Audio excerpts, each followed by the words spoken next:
Nyen no nkanya yo to yote. Oge mi no jogban mi da nyomo shiabo. Mi ja mente yote. We bale yo meka. Hey, Togbi leko fonama yo mase. Me dofo ba akopa wo hwe me ne dey. Eti say. Me dey asesa ama akwan ma do afidie na ato Adom TV. Ya ba be hwe nkrahye sem a wo somfo. Apostle Dr. Nite Kote Komiti Joma me de ho chia me. Because we are no di anamontuo e wa futuo be Yakopon de ma me. Every miracle we find in the Bible, every miracle we find in this life occurred through the power of words and thoughts. Every miracle. Essentially biara, anwade biara e wanwa pa kire wo no.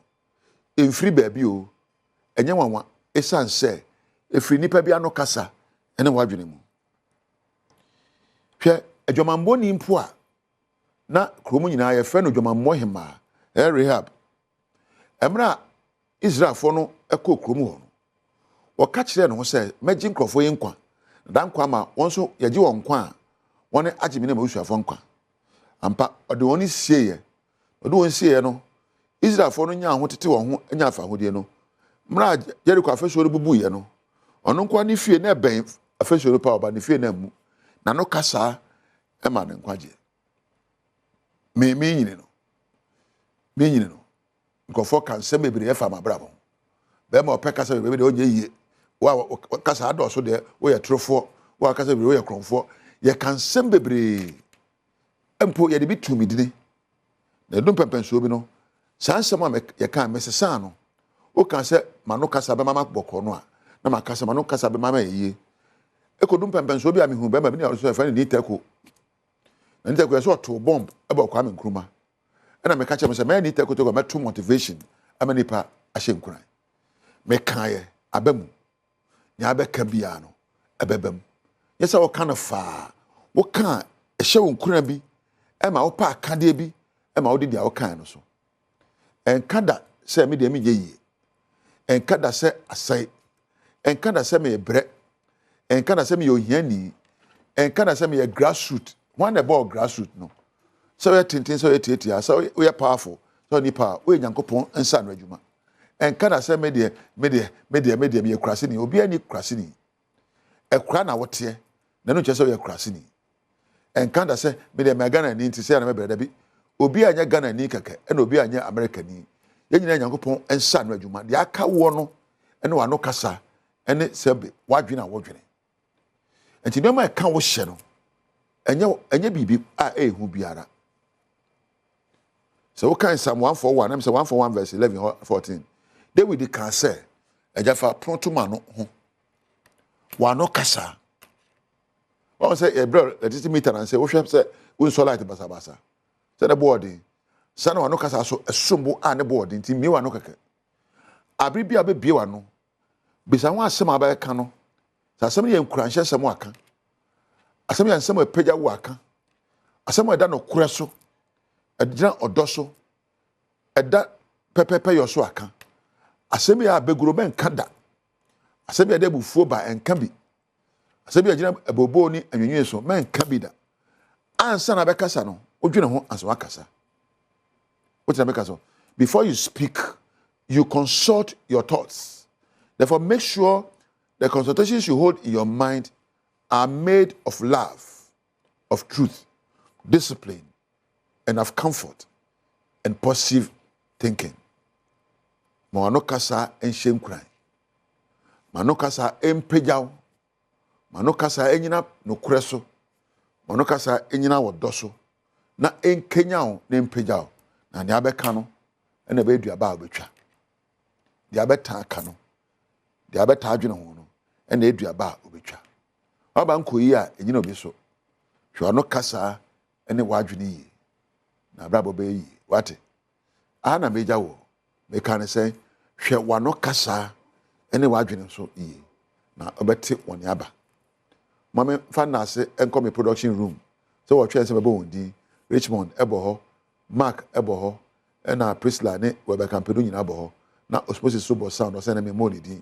Ena camera, MCR, ena lighting, ena floor managers nyina obi o kan ho adwumadi ba o nche bia medam ase wa onya amere hwe me de ko so ahwe Adom TV wono nyame entena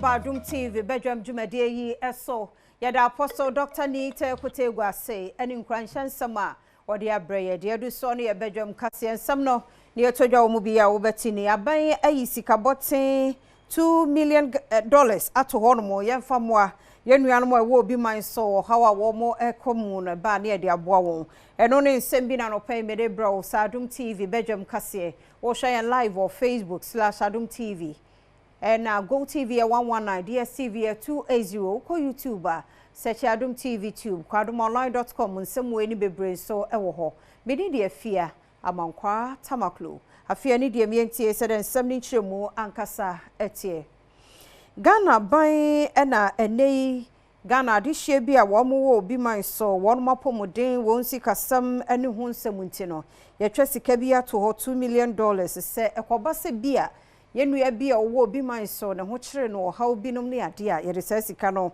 atumi aboa wo mo sa fanda mekan parliament mpo won mo so age ede atumu a wo hwe 71 Ghana's High Commission ne wo ewiase nyina no sanfaso wo mbenya bie Adom TV kase etwaso allocated a seed capital of $2 million for the fund.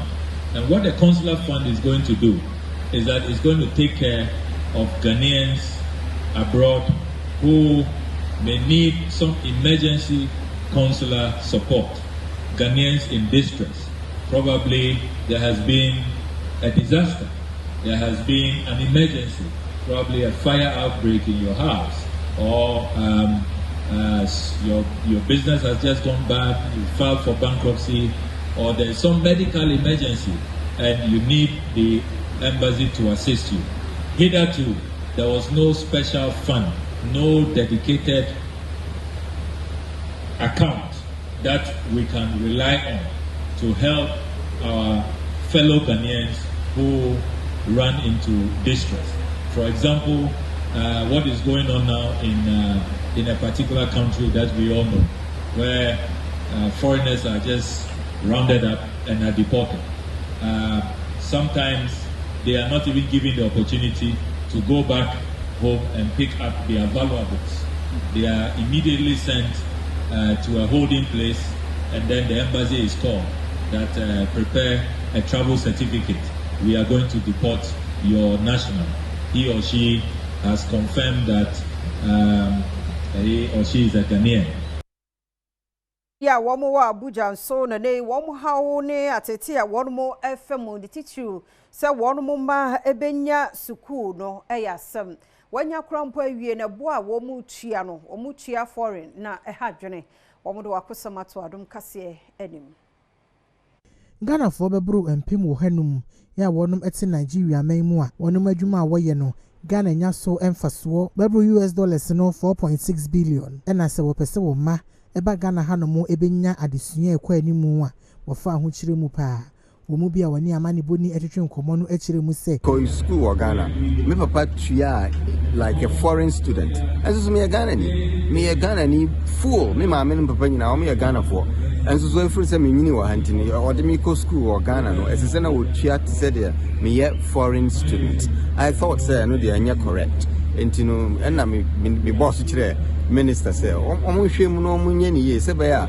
because me ti ha me ka kire no say remittances are the Ghana no Ghanaians living in Nigeria your remittances $4.6 billion $4.6 billion annually if afibia minim se me akasa de no otwi $4.6 billion na ye banso so a we are treated as say Ghana for nti menene kan wa share my hope say he will address it.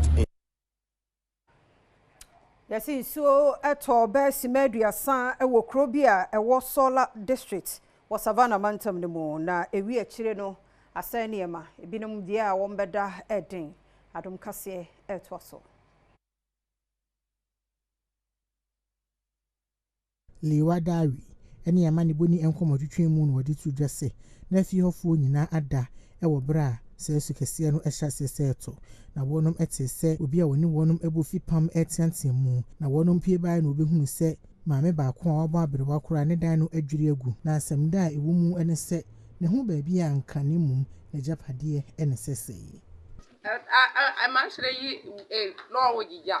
Instrument baby, I mean, get gaji Ghana. Into a Ghana, you lot of Jija, and get gaji, bindi button in India, young quarter.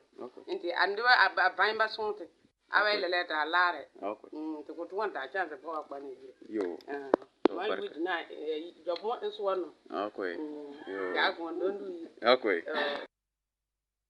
Manta Moswa for Charity Gardener, the nay what day to Jachum Sabino Yan share pie betumi aboa na pomodin for wo no more ehubeto wo na fe bia won ye adwuma sa pomodin atena ye no so bibia bekoyie ama won politicians yenim challenges so amon fam eno ti ye de ye put structures in place aye de be support it. Workers are accepted to go to the rural areas. No, you ben san so 5% of my salary. Now you account. Also, we have the Mahama Cares, which is intended to foot the entire bills for persons with chronic disease. We also have in our plans to establish state-of-art regional hospitals for the new regions, which our full region is part of it. We also have in plans to build medical university in Bron and Ahafo region. Most Reverend Peter Paul Elusium, a Catholic bishop, Ewodamongo, or the Ato, Apomodinga Juma, a fool in our enemy say. How often at the bedside of the sick do we learn to hope? How often, by our closeness to those who suffer, do we learn to have faith? How often, when we care for those in need, do we discover love? We realize that we are angels of hope and messengers of God for one another, all of us together, whether patients, physicians, nurses, family members, friends, priests, men and women religious, no matter where we are, whether in the family or in clinics, nursing homes, hospitals, or medical centers. Urabia wanyan fie duonum ensia eye nene osrogbo jama enene ya pawo no se ohene wo ningo traditional area munsam adom kase etwaso esa ne sesese ahemfo nsem ntawantawa efie bebreni na ekoso ewo ningo traditional area watumi asiesie ni nyina nti na wode nene osrangbo jangba ya wanya enfie aduonum nsia ese hene se ningo hene woda manfo nyina ase no na wode tu dase woba be ye adwumaden se de be ya ningo ebesan agina ne nan so bio the sense wode atomanfo nyina nim se wompre sa asumdwe ne nkabo mu ebeba wonum krom ho science eno ne betumi aboa ama wonum kro no atumpon pechowi yankebam ngemache munyumio enyapo muneno lo inya gbaka no fe no ku ne pie hine wa isandio yankebamio muneno wakla wana wa heka nyimi mejiwo nyimi mene wa mapi kata ni pebe bange nugo hu ejaga nugo hisike na wa dibli ne muneno wa dibli onke bakandenya no yam jinene wa ge gba ke banugo ni funga nugo ne pwe ne e maye kan wa magbla ke ba se maunge wa manye magbla no fe no ke ba ne nugo ma ba pe nugo ne great nengo ne bie onge e manye ne makpale ne abada sien kom ekrobi ewo afajato south mensimu wo from mountain ene won mo sra ban ne mpanifo wo mo hia nsuo ye papa no won manom ni nyina agina se ne won nsuo bi a wonom no enkoyie nti nsuo mo nyarwa ahodo bi te se ne tissue typhoid ya de ha won adwen pa nti won mo sre se ye meboa won no nya nsupa enom. Here is very bad. Sometimes the farmers spray the cocoa and it enter the water, so it makes the water to stay sometimes, and it has a bad smell sometimes. So it's not good for our drinking. And the boreholes in the towns are not good, so we need some please. When you fetch the water and put it down, the following day the water becomes like there is powder in it. So we find difficult. There is no water at our area down there, so we have to go to the top. And people, we are suffering here. So we beg your pardon. Consider us. Joseph Dakpo, a assemblyman. One also near Maniboni and Komotutri Mono, what should I consider be a man for Femu and Sana when you supanum ewo krum hono on a sensi, or the other said to a buying in a Jumaquia who went Shabaya said na fee, man for when some will be in our enemy say, or my boy one million supanum or krum honomo. We have about 4 boreholes, but then all of them are broke down.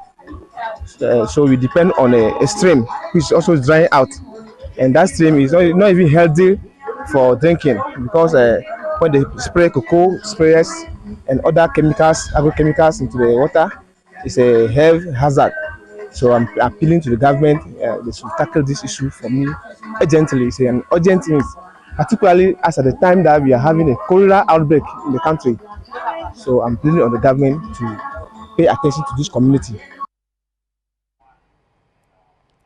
Bono manta moswafo ye Joseph Adai Akoboa na ene wode kokobo pa na ema assembly fo no se wo munyi won hu free keta se hye no proyemu na momo mo hwese amensin akra chempanifo a yapa wo no wono mbeye adwumaden na boama won kro empuntu akoso ene me ka say Doma West Bekum West mensin akra chempanifo a yapa wo mo no yaje won matum odode sansemi etuja.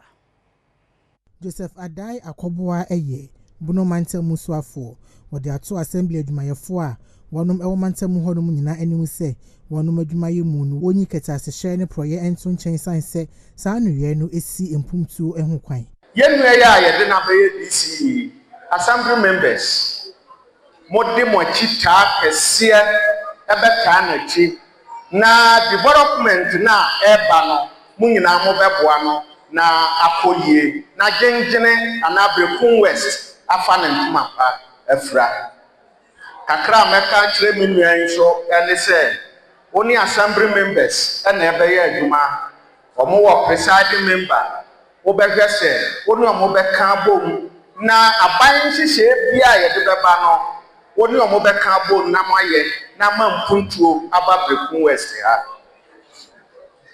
maka ne sa wie no ya papa John Dramani Mahama na banwe yesi yempe corruption ewom nti bibia ya corruption bia no ya de tu yachi watu yafo emfa ho so ye DC emfa ho so ye regional minister emfa ho so kita position bia so do ho ko hyehyɛ niema eye corrupt activities ya ye benyu adi wo be ko fie. Maentwa so na introbo community a won Kwanta South mensimu we oti mantemo na womudi ya wo mu pa wo mu chemusa ban yi won mamma ni tichu si e pa mpanifo ene ne ma bi eboa ma won kroko animo no won to musini oni Adom kase atwa so Maxo Joko ekasama manfo wonum ati introbo ye kuro bi e won Kwanta South mensini e wo oti mantemo wa kire mu se emfa ho se kuro yi wonum edi ndc amanyoku na chi a chere yi no enya de se ndc amanyoku no aye bibi papa bia ma wonum kasa ye mu no wakire mu se ye he anim se entrubofuo nso ebeka ndc amambuo ho enti se ye be paw anase ye be ma ndc entrubofuo nso appointments ewo ndc amambuo no enti anim ya no entrubofuo ye pese ye hu yedi ani ehunu enye enonkwa so wo hwa ya kwan efri brewani ase eko pusupu free pusupu ko bontibo eko salifu krom ena free pusupu eko ajem efri pusupu eko obanda akwan no ase enti ye pese ye hu se aban ye hu brebi enimani moyia enye enonkwa emre bi atwam nhihye yedi nhihye ato aponso se ye bema ye entrubo district bepimu ne ye hunu ano and ye catch the abanse and to put this na ye kan ye no ye pese ye hu en hye ye aban edi to kwan mu e ma entrubo district na ye di ahye so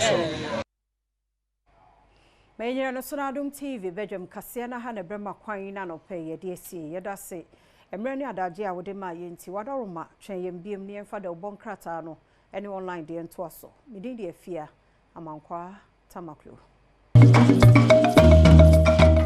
baby me Adom TV Badwam dwumadie na o hwe no de nyame ase ma okra no nipadua se yeti ase nkwan hoden ekura yen tetrema da bodwem na moje di mofu sane o sori waka se erade medase ana ebia na rain efie ma rain fi wasade we hu da sori bia hu so wasori nipadua ni nyina gina so na erade medase se be ya ne bambo no bekoso aye kese dwumadie se Badwam ya hyase e wonum tuo mu ni te kote go by the nkwanshan sembro owie ye na kase ne ba ya yakwa ba ye de obon krata no ene online de to so enti radio fosufo ya chia moma mo akwa ba e mamu ache nkoso amafidie ne na ha ini owura sante da akuna gina ha anope be me na menchia we. Well, me just review boko. Yankopon adom. It's another day. That's so April, no? 1st, 3rd, 14th, 15th, 17th. It's make car special days now. But the month of April, medical culture, it doesn't matter what you hear or see or what you are reading. The whole culture one say it's a very fruitful month. This month and beyond, a lot of positive energy in this month. It makes sure so be Jode. Na Joada. If you am kwata maklodi kan bo amane Joada April the so so. The shall say bra come be dunum amana bonunsia. E do kwa kopem say no nkro be wa pa minute aduonu enum. E ho na apomuden wonsem agokansi ahosepe asemidi kan ana nkomo ahodo bi a e de be na e de mpensempensemu atwa to e de ama ho. Enti obi na kan a full bouquet. But Mamenka will say it's not a pleasant day today. If we say me papa, former ambassador to India, Nimyam for Sampiali. Also Daya. And Sana. Yanka Sayenia, your brother, your fa. You know, so it's something else. Onyo, Awana new. Ayo Wawa. Awana. Ayo Awana. If you have followed a multimedia, you know the ruler, DJ Awana. A household name, baby. Onyo, Awana new. Ayo Wawa. The whole door no kakra. Na yeka said on can't for home. It's very painful. I don't pay. Meet Bishop Yahushua, I just couldn't hold it because a new man or your read, you know, so I do my feminine.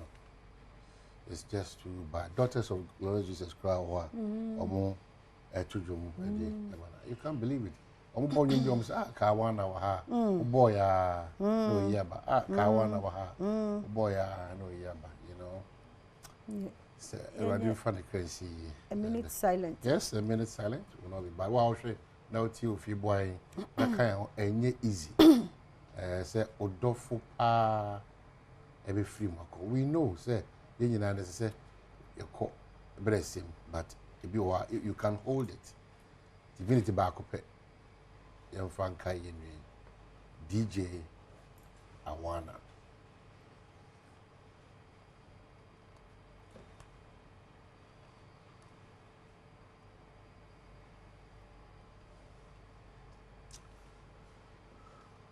Well, Yasaba, forgive us.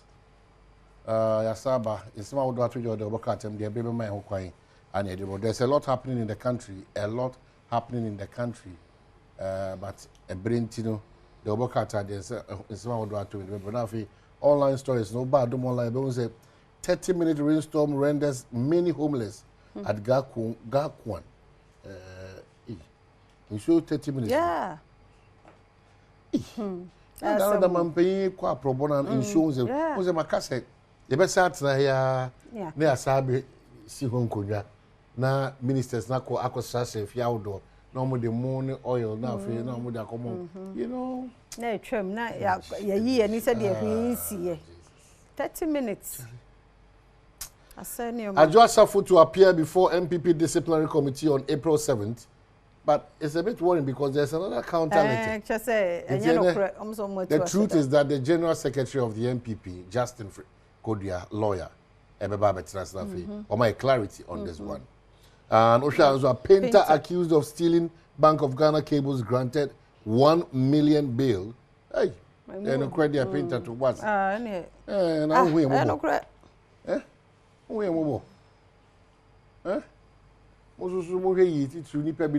are service providers need one access to fear. Udi agra. Obey we are safe from. Me repair gas. Me repair say. Udi agona more access. They careful. You know your better ones power. Obe save. Obo ho anya na adwuma no no. Osheda. Nti odi eno na e kata kata. Odi rewura mu de. Enyo no na be ba da no. So no de oyayi. Waka sempa no odi save. Ono de wa ba be ho. Ti obe ma tip off. Your bar no ozeni kuru. Anya careful. But we be trusted also genuinely. Say be a painter, plumber, electrician. Na so ordinary fee ma also dinokre. How do you do that? Dinokre. Mem wani mere. E be awura ho no hu niam bi wo ho. Mumra. Na mo dey say the motor ha. A shop. Mumra air life do the mumra. I see. Oh. Life. Yeah. It's mumra. I mean say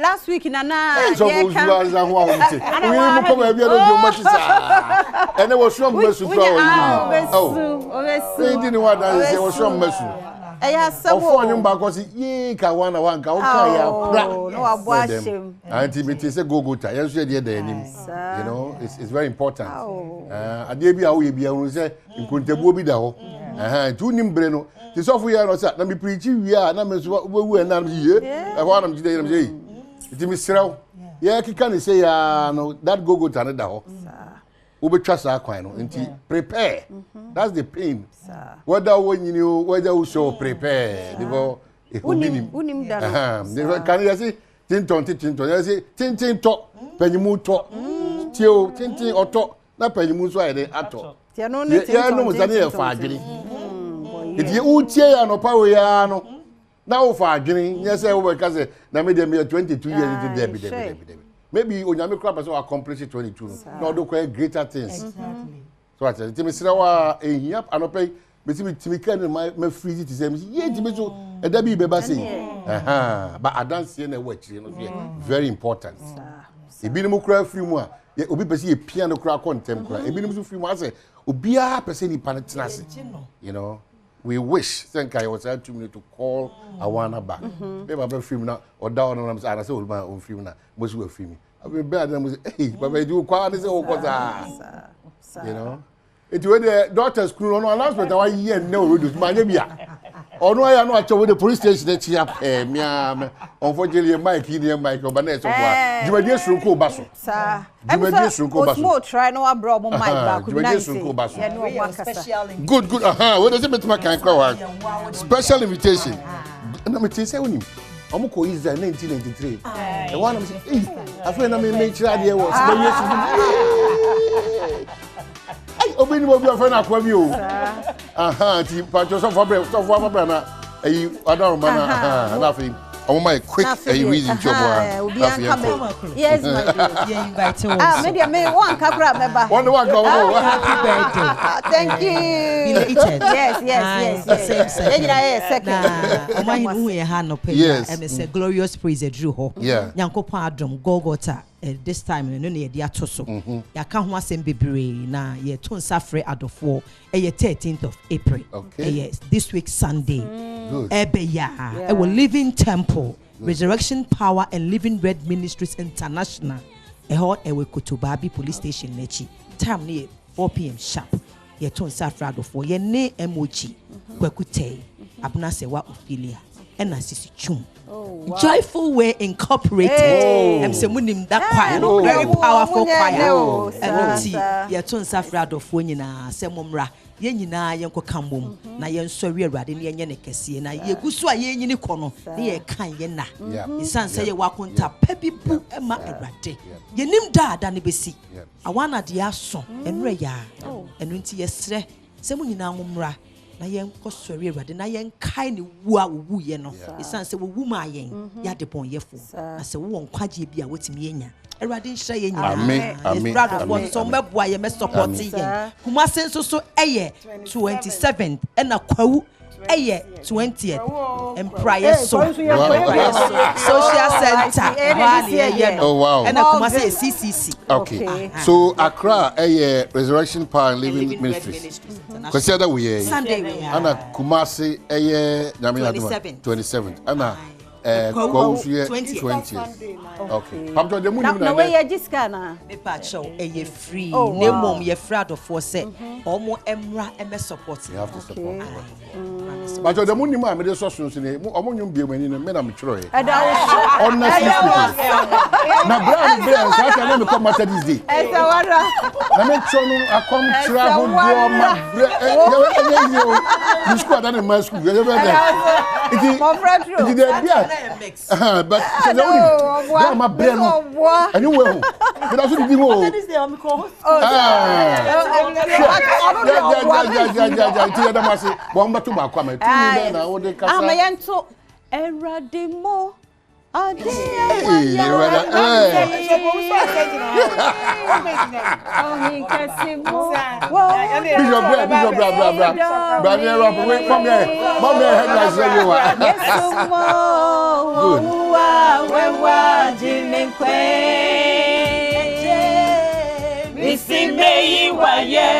Mema usuda why kura notice obiara ni why kura notice obiara ni why kura notice obiara ni ohini ebeyi wayo yebema Wosuda yebema hey yebema wosuda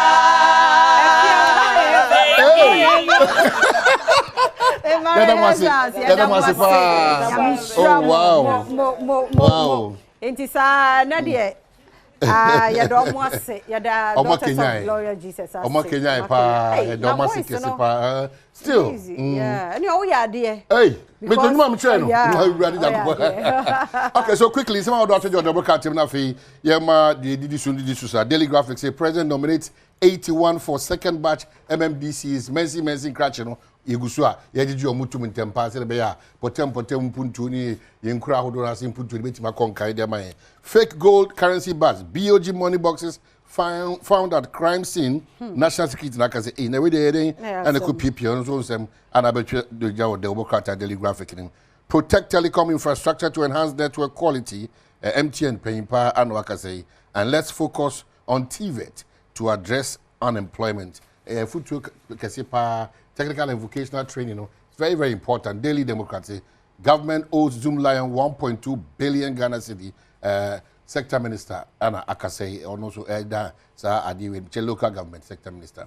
Agriculture is key for development. Obi any what ye mikrom this year, Mr. Kupoku. Don't disappoint us. Don't disappoint. We have so much confidence and trust in you. You turn things around. Oh, agri sector. Galamsey threat is terrorism. Ama Kofi Bua.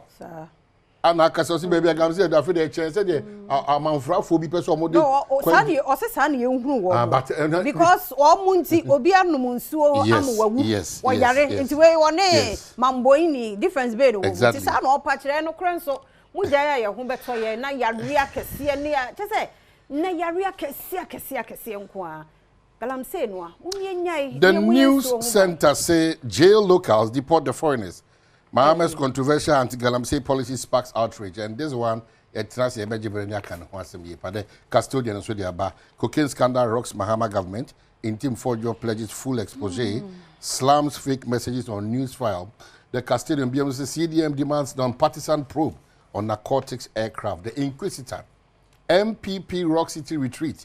Nanado in mischief against Dr. Baumia and also Funyini and also say rot at TDC uncovered. Penny Power call Tema Development company or say, hey, and your my what TDC your partner. I just say, and your papa and go ye. and also the publisher, new publisher say, Adjoa Safo versus MPP, disciplinary committee meeting with a postponed synod, and also one some say, and the crack illegal midnight foreign bar terrorized Ghanaian residents. 16-year-old boy, 16-year-old boy SHS shoots. Kuma say Adventist. The new publisher, 16-year-old SHS boy shoots mates in school. Say Obi Otini baby, one of the ladies, and I'm saying hitting any. Well, the diligence near this story cross say the NDC hot over Kotoka Airport cocaine saga. CDM's join free, and OSP assigns 5 top officers to probe Gordon's useless case. Okay. There be my craving. How do you say the case is useless? Enti the one crack ani radio for so no pay mom watch biem dam wase mom ren madaje amode etie ye nti ye kwei no agude mu nsam no beba health tips the stroll hypertension no TB ye ne nan nam ho nyina wunhu science bi ba wa yiwani wafa ne se bia na bia wantumi ada e bia nsuo bia wonom ne dofo wura pharmacy na eben wo no na de okwa so mo check BP ma na cancer care pharmacy for no so yakobia Omama yes, yen to adro dia. Oh, sir. Yeah. Wow. Baby, I do no. 120 to 1 take. Oh, message 50 cedis. No need to me franco jina say. Eh, ani anu odin. Eh ya semo. Ya can be that some people are afraid how they. Yen to so. Enti no health tips no so ebeba na fe ahosepe asemidika komo ba ku mienu bi na fe pensemu yane MPP General Secretary ena ebedi enkomo mafide no nkoso na ha na na ato ata no pemechia wo memuache na mete won ka che bigiri yese bibia ye boko na me nkoso ensure me ame papa da to ne so US wo no pemechia wo ya wo hwe Adom TV nyame hira wo nkwaso obi a wo hwe yem bia ye chia wo ye da wase ye kwaba ya muache mwakwaba Emerson said I would even some 12 so say Badwam go kansie. E se na do so de se fata sa wote na ebrebe ma ekwan no na achine kufu ede abro. Keju na nkasa na Erica se edu buadi Bernard Party Botwe me producer.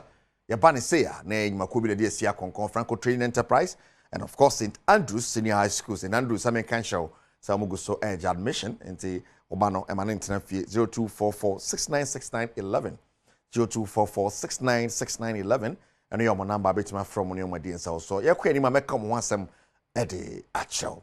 You better send pass or your fee the English Premiership and over the weekend Liverpool or Liga or drop points. Now rank or drop points and then Arsenal be you need the Arsenal kick off Arsenal so drop points and wow.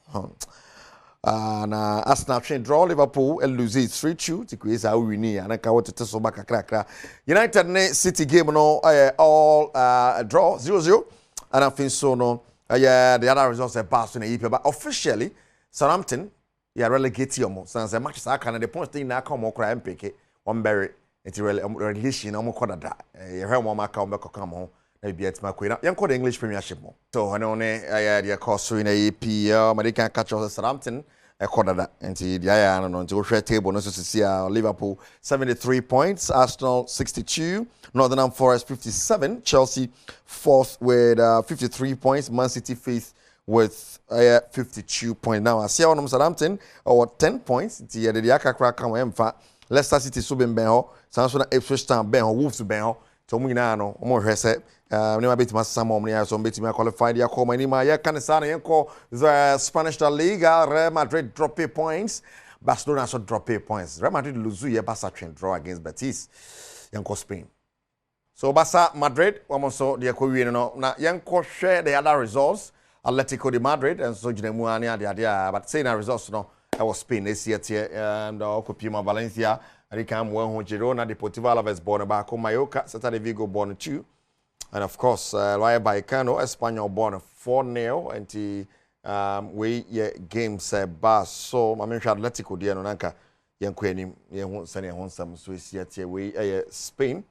Adia and so eba so nti ukopie mu e wo Spain we say table no de akwakoya a very, very interesting table. Pa will be a so between AJ league, you know, between Real Madrid and Barca. Barca and Achimosisia or Senema between Akoye and so de Atletico about Sevilla by 2-1. Athletic Club ne BRL 0-0.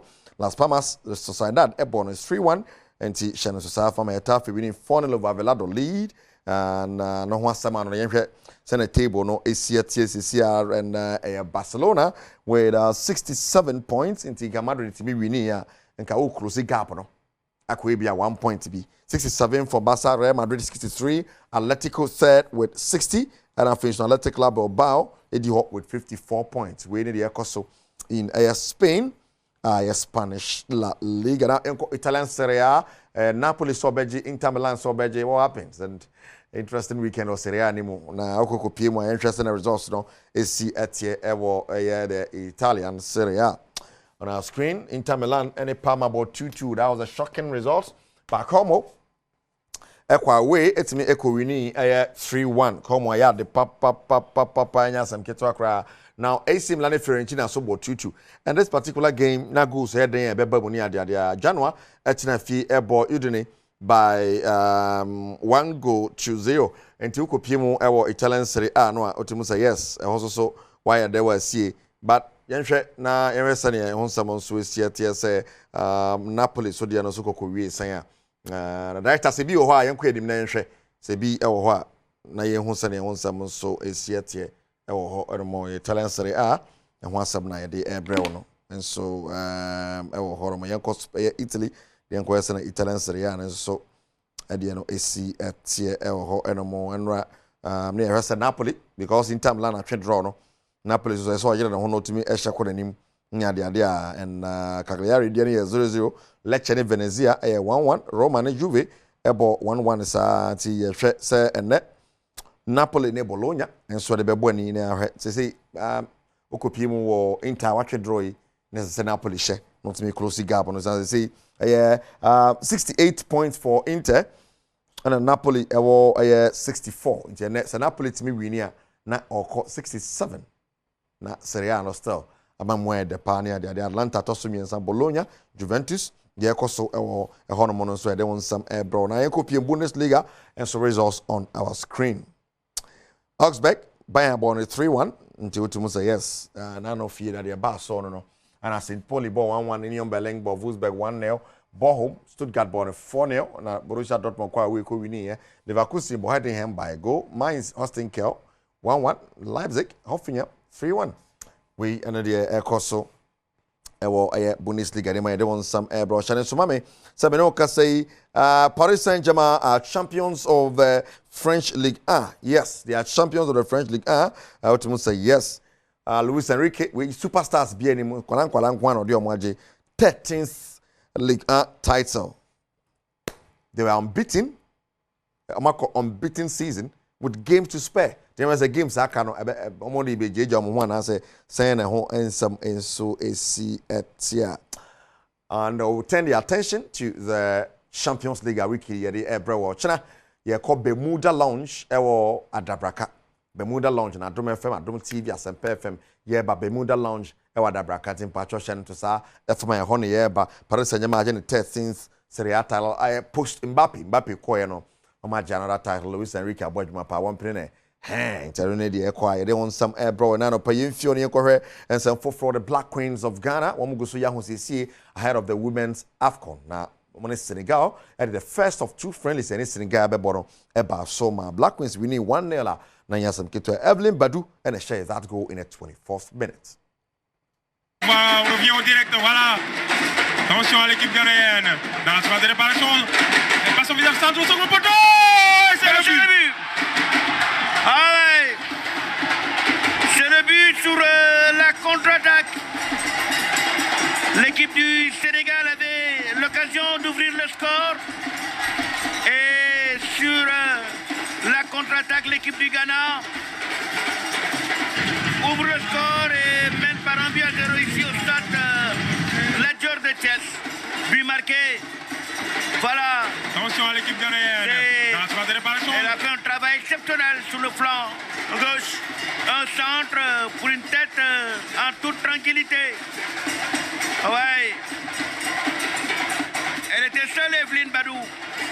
Right. Okay. Wow. So we said the other one, so between Abaso against the same thing again. 9-day training tour. And Kwambiaso, the Black Queens, the Ghanaian Premier League match 26 over the weekend. Has the work we need a Koroko train track against Heart of Lions. Has about Medema by a goal to nil Heart of Lions and a Koroko at the end of Equia 1-1.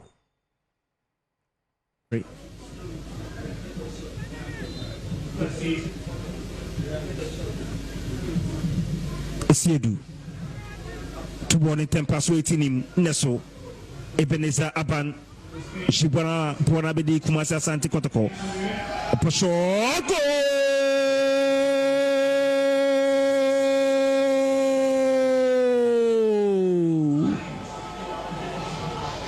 Ubebo Eremu Ewo Kumasi Asante Kotoko penalty adakeni Shmelado apeja boni Tempasu Oyego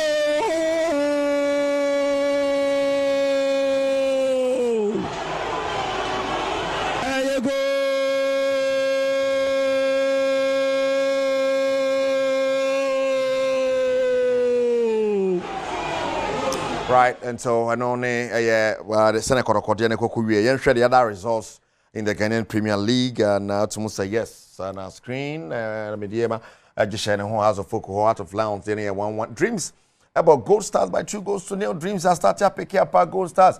We'll be a league, do baby no more dash road. I'm church here. Summer text about Accra Lions by 2-0. Young Apostles, Legon City here 0-0. Basake Holy Stars, Brekum Chelsea by 2-1. Adwana ball Vision by a goal to nil. Now, you're interested in the GPL table in the CTSSA. Yes, and of course, this is it. On top, Asane Koroko 46 points, BBNE Gold Stars 44, 2 points. BBNE Koshea, Kabebwani Yi Papa ne say Akwako Luzuno. Heart of Lions to me and Hearts of Lions to Luzuye. Has the book now still first with 40 points. Are still rich. Betimiaji League, and any brain or castle or corner year. We're 6 points between on and Kotoko. Now, Bechem United, I was 39 points. Jenison, 6 points. That's a focus Kotokontemno or Sane Kotoko match. Tiano Korean wide, maybe or Genetria. Nano Cruciga, never crack about Sebeye. You ever heard about Kobechim? A tosso in Num, I was 39. Nations Tossunsia, I was 39. Sansoda, Medium, Tosson, Son, 38. Dreams Tosson or 3 or 36. And I'm more kind of do this to sign. So, Ataman, there and there, a Jaguan is a Carlions, Lagos Cities, and young Munyama, you are. Ombeko inti yomunya careful ansa dia ebebuaka mu hono money ade ade ante no ne de ekọ bacho St Andrews Senior High School amokan hono paina yade bre war 0244696911 open school ama Ablakwa St Andrews 020789104104 yes bacho and only number no 2024-2025 academic year admission no egoso ekoso Franco Trading Enterprise phone Papa Fee anyhow. I'm the Sia Concon in Sound Bro. Bernard Paddy will producer. Yana Wakaid and Nankasaka Kejuan and Where Cassia do body. Yet upon would you want some better also and a Jora get a young Sapeso Beba. Coso Hebridum. Name Wakaba, Badwam TV, Badwam Health Tips. So now watch him on so. Akwanya no aba. Say, endpoint from your party clinic and a woman tea. I was here near Doctor 4D and Comowe. And then I watch him on Comono. Hypertension. Some come there, sanka every day. Na me assume no bia anko check, bia anko check. Need to be more. Mr. Na watch you mon come aye baby di no. Fast da ma endpoint from your party clinic. Yare bia hawajia. Ukon ho be show. The number on screen no ase. And then no dia yasa lucky e wo ho e de say ya ba no ane ho e de Dr. Duboaten e baby di enkomwe. Dog, yamwa kwaba. Edwuma mukoye. Nyango pandaro. Ede nyame ase. Wiki mo se yen kasamfa hypertension. E kwasho pa ho. Papa. Na yade ba ko a enipa muo. Na enye chese yemfa ne serious. Nti obaye obi se o me de o me so high pressure. Me de pressure. Ba yade ba ko a ewiase nyina ekum nipa pa na ema nipa bebre no ano esai nipa nipa bebre ye disable ekum nipa yade a na ekum nipa kwa so monka ye hypertension anything ne fa ne silent killer ni nickname no hypertension ni nickname silent killer enya se ekum silently wohu nipa no nra eno a wo hia nipa no wa yi ase eno a chikura so na wo hia na fuo mu kwa so adwuma mu kura se no ba adwuma na na esi nipa no nya wanya stroke and esi nipa no nya wanya heart attack yesi nipa no yesi na wawu how one way ya because it's spiritual there is nothing spiritual about it oh na was ne ho na ba bia anya ne ya oh no mi sia no kwa no wanya obi a chese wo yale na se wonko ne ba hypertension no silently ekum nipa silently emmon kaye ne yakasa hypertension no a definition of it no meka no high blood pressure na wa wutie no wate ase yi high blood pressure e didn't you hear the you know na just say two things are involved a blood quantum of blood and the force or the pressure in the blood and this are the neighbor anybody say ni moja no edi afusane fa yentini mu no moja ne timi di afusa fa yentini no because of force bi a akoma no pumping moja no pump ahoden a ewo moja ni mu a pumping moja na fa wona dua ne ba bia no eno ene ye kan say pressure na pressure na ewo moja ni mu a pump akoma no edi moja ne fa wuntini mu no your pressure ne wo mu ahodo miensa your normal pressure your low blood pressure and you will be able to say high blood pressure. Normal, no, na correct. To check your pressure 120/80, 125, 129/80. We are perfect. As you say, you call 130, 140, 90. Or pressure no free. Normal no rise echo high. 140, 90, 150, 100. And so on and so forth. That's our pressure no. Ne soro no na pressure na wakuma e wo moja ni mu no soro no na e dey eko. And as a pressure no so timi ba form obi de was be about 110, 170, 160 and so ye low. Enti the pressure na wo moja ni mu no a e pumping moja no afa wontini ni mu no. The pressure involved no has to be normal. Okay. Sanity. It would there no e rise here. And ye because when you be can say high blood pressure and I say because when you be a say hypertension so and inti you make sure say to check your pressure and pe now we say 180 130 80 130 90 who say and because the pre hypertension e person e kosoro but when you 128 when you perfect na mo be a wo nyini a obi wa 60 years 70 years no na ye 130 90 kura no ye normal for you na mo message say ko 140 150 100 170 no nko no ba na say wa hunu say wo hit danger zone and it hypertension ye hypertension na se kire ene saade no end point to me particular na yade bi how bi hypertension wo bi afabra stroke wo bi afabra wo jonso ntente wo yoba na be ma wo jonso 10 and so ubetimi di aba yegusu ye free scanning for memma a person mo check mo prostate wo jonso ntente wo jonso ne mu apa mienu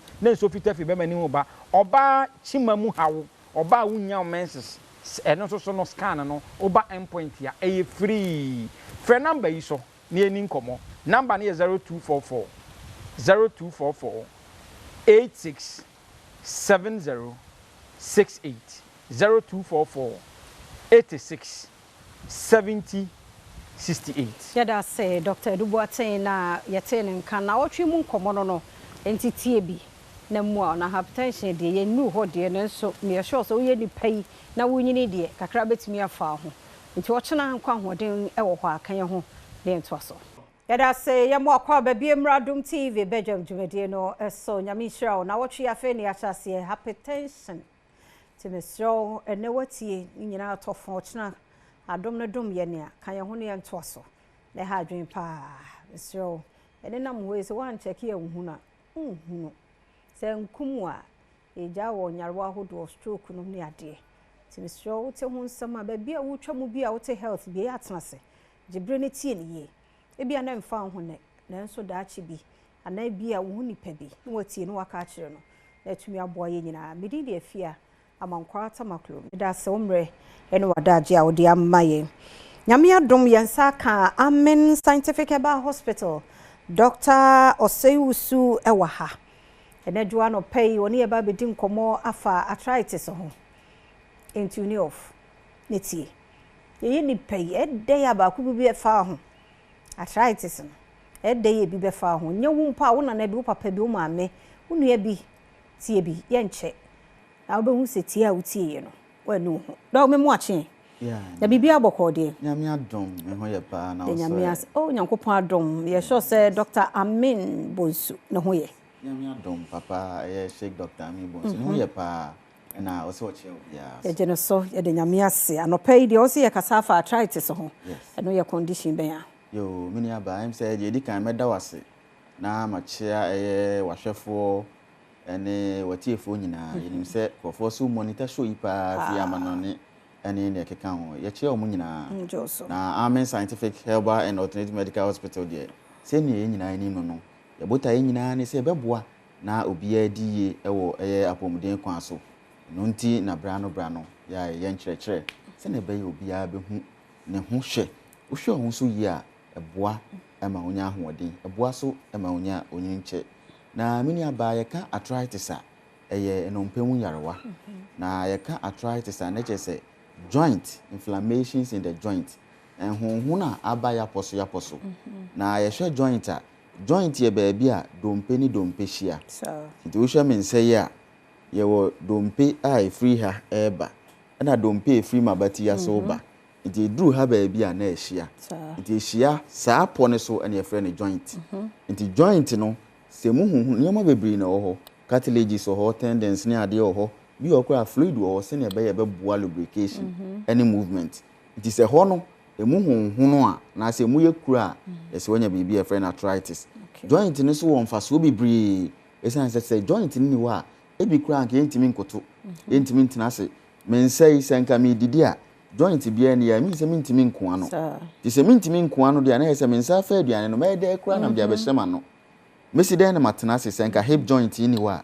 na je se boa movement bebree na enam sa ni nti e wo se bira no brano etimi check ye ho ne ye hwese ye joint no na ho odin te sen bibi ikoyie ana se bibi achia ansa kra ne mu akɔnhunu anye sa ne se mu honhunu ana se joint mu ye kro dia na ya ka se wonya bibi efe no eye arthritis oh na de ne causes ade no yo ade ba ko ye hu ne se enioma obeya ebe mu abre ana say this stress ebe to apone so pa no ema arthritis itimi ba to hwe mu aye mu ahodo bebre na de kan ye obibi e fe no rheumatoid arthritis sa rheumatoid arthritis ne de autoimmune disorder unse ni padua no ye obibi e fe no immune system ejumadi ni say ade bia ono hu ni say betima ye wo hawa mani padua ni bia onkuntia no enti abra immune system ni be hu say o joint no bibi wo ho a ebetimi akon atie ni padua no obe attack no nti se well immune system no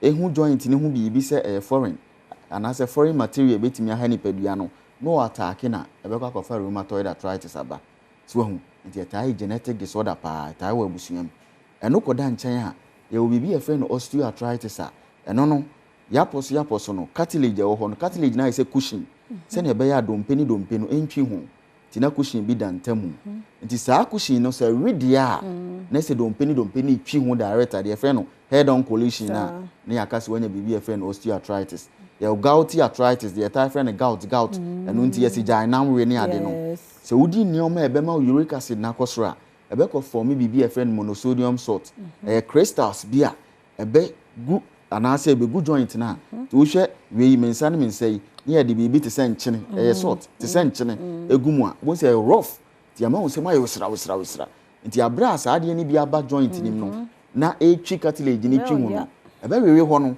ti wewe ho pe bo se mu anwo ho no anase mu koye kru ye bibi te se psoriatic arthritis skin infection skin no se infection e bi ba mu anyame amo etimi ka joint no ba bia ye no ye septic arthritis no so infection e homogeneum ni ade na namu ama yaposo ni mu ayeku arthritis no types bebree ankylosing arthritis ne de keka ho enkura de idiopathic arthritis a ne nyina no eba ne botaye nyina ne se enko joint ne so na enko fa munye kru anase ema munye kru ana ema munhunhunu na enko fa hawa ahodo bebree emejai ne padua no nti we de em say ne signs and symptoms ebia no aboboso yi ebia mu ye de he apart from okay say ye nyankan say bia pain ana say ne tie yes abra wanya arthritis no anase wo ye nya arthritis no the hallmark pa pain yawo nti se mikoto bia ha na emu ahonhona na emu yekura obon se yawo sonku bi begina ho over time no obon se ehona honhono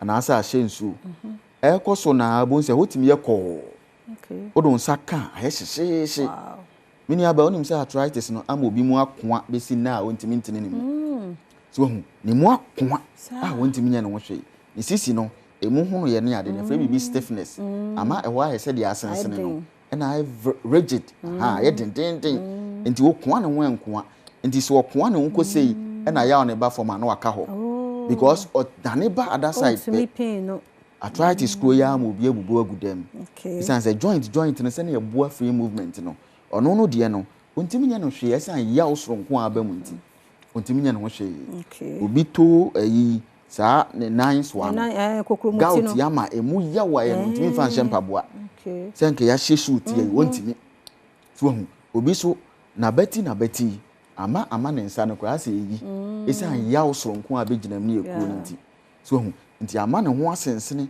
na poso honam ni nyina ya ye ne ya chese wo gine ho ba bia akura enye so eba ne saade a na chese bibi e friend arthritis ni bi aba wo se wo bomoden na otu ho anamom ebe pii mo amen scientific ne eboa ne yesisi anya sa se ne America na betima bubu aguo so hu na hwese be ma tenten gra na oba fefe na ade ama wako a sisi mo ako a wontimi nya ho hwe na onya accident na se yare huhu bi ama but esa arthritis e ba ya wan pe wan asem anti say why deformed na odi na mo nti yamomodin na ye ntu ho anamom na we no risk factors e wo mu ye den mini aba se ne na me hyase no me ka no se bibia e de pressure sonko na o breast sonko beto waposo no so no bi etimi ma arthritis ba nti wo hwa de kan bibia friend obesity so ye nipa nese wo mu yedu bebra nti wo ya obroni de kese o mpekura o se Ghana ni Africa pe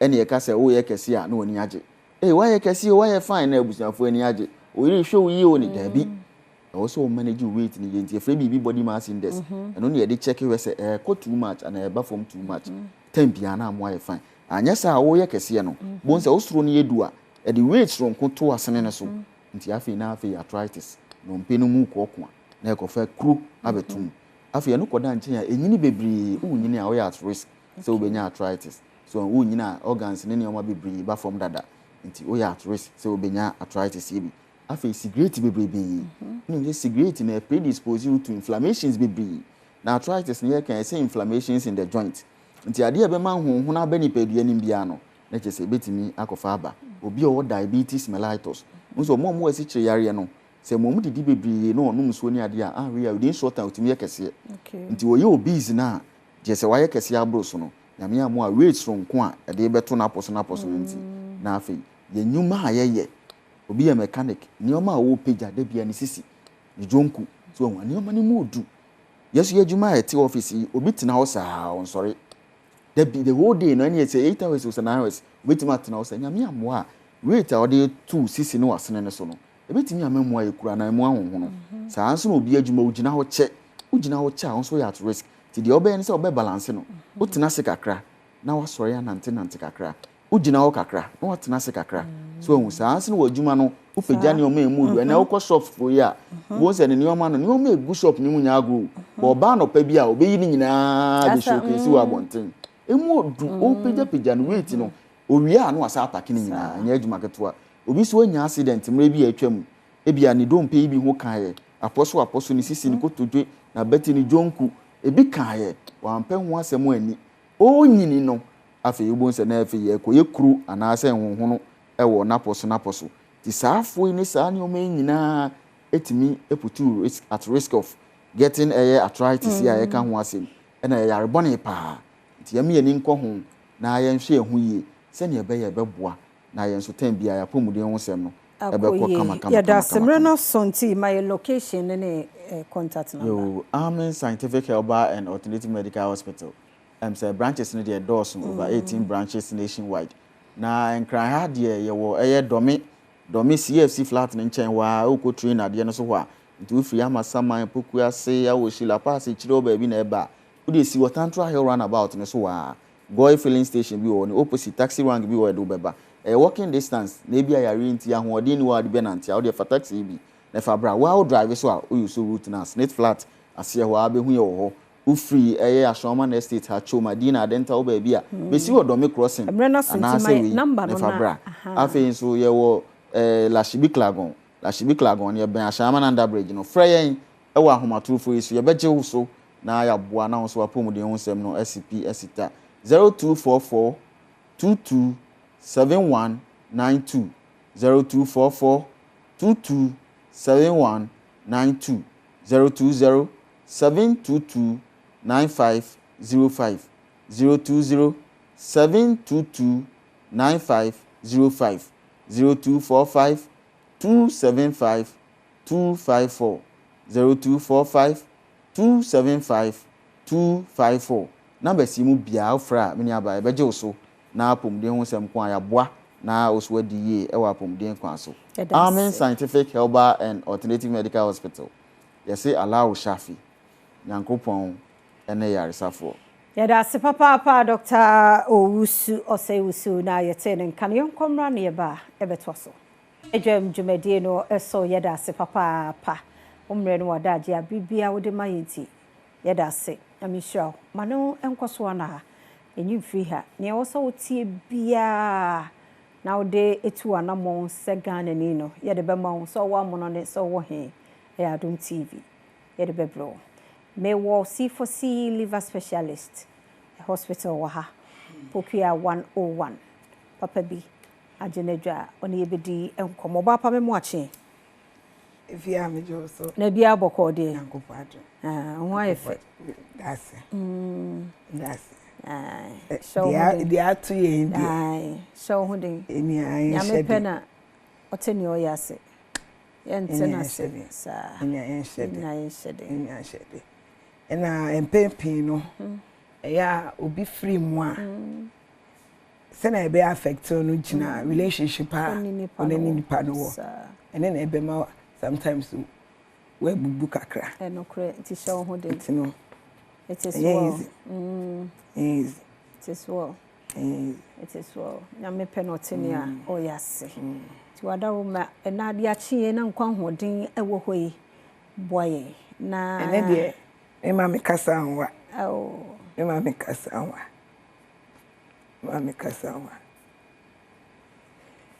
Medintia FEC for C liver specialist hospital hall Eddie Bregan na fonia na ene efia pese ye hwe bibi fa your mental health say na your liver ne betimi the role of the liver e be affect your mental health impempi no eya na e for say the way a liver no and I say ya adwene yeti enkan your body no ho no won say yeti e be yeti one different from your body nankasa nti ne eya your internal organs no eya sometimes amafo dwen say sade wo mu a te say wo body ni pe na organs ni timi ye adwuma nti me affect you ti eti kan body ho ma ni ye body yi de kakra so ebeka no enkaka eka wadwen a aka onipedua ena ye say see yi eyi skin ni fi ho a ni ye ka the major organs na your brain count your liver and your skin no pa na very vital organs a yakopon the boy no or the dom yen nti ya dwen so factor pa nti no uti wiase na sebe adwendwen bi wo so or how bi da wo so atiti bi wow pe se ube ha wow pe se ube basa wow pe se bibi be show so a eno so e de how kese so begina liver no so pa e de how kese e begina liver no so pa because o dream bebre a enye liver ne pepo na o dream bebre po a e de how e de eba nti e ya abribia no manye ma ya dwendwen ana say ye mental health no ehunhia yen o relationship bi mu now for say emwa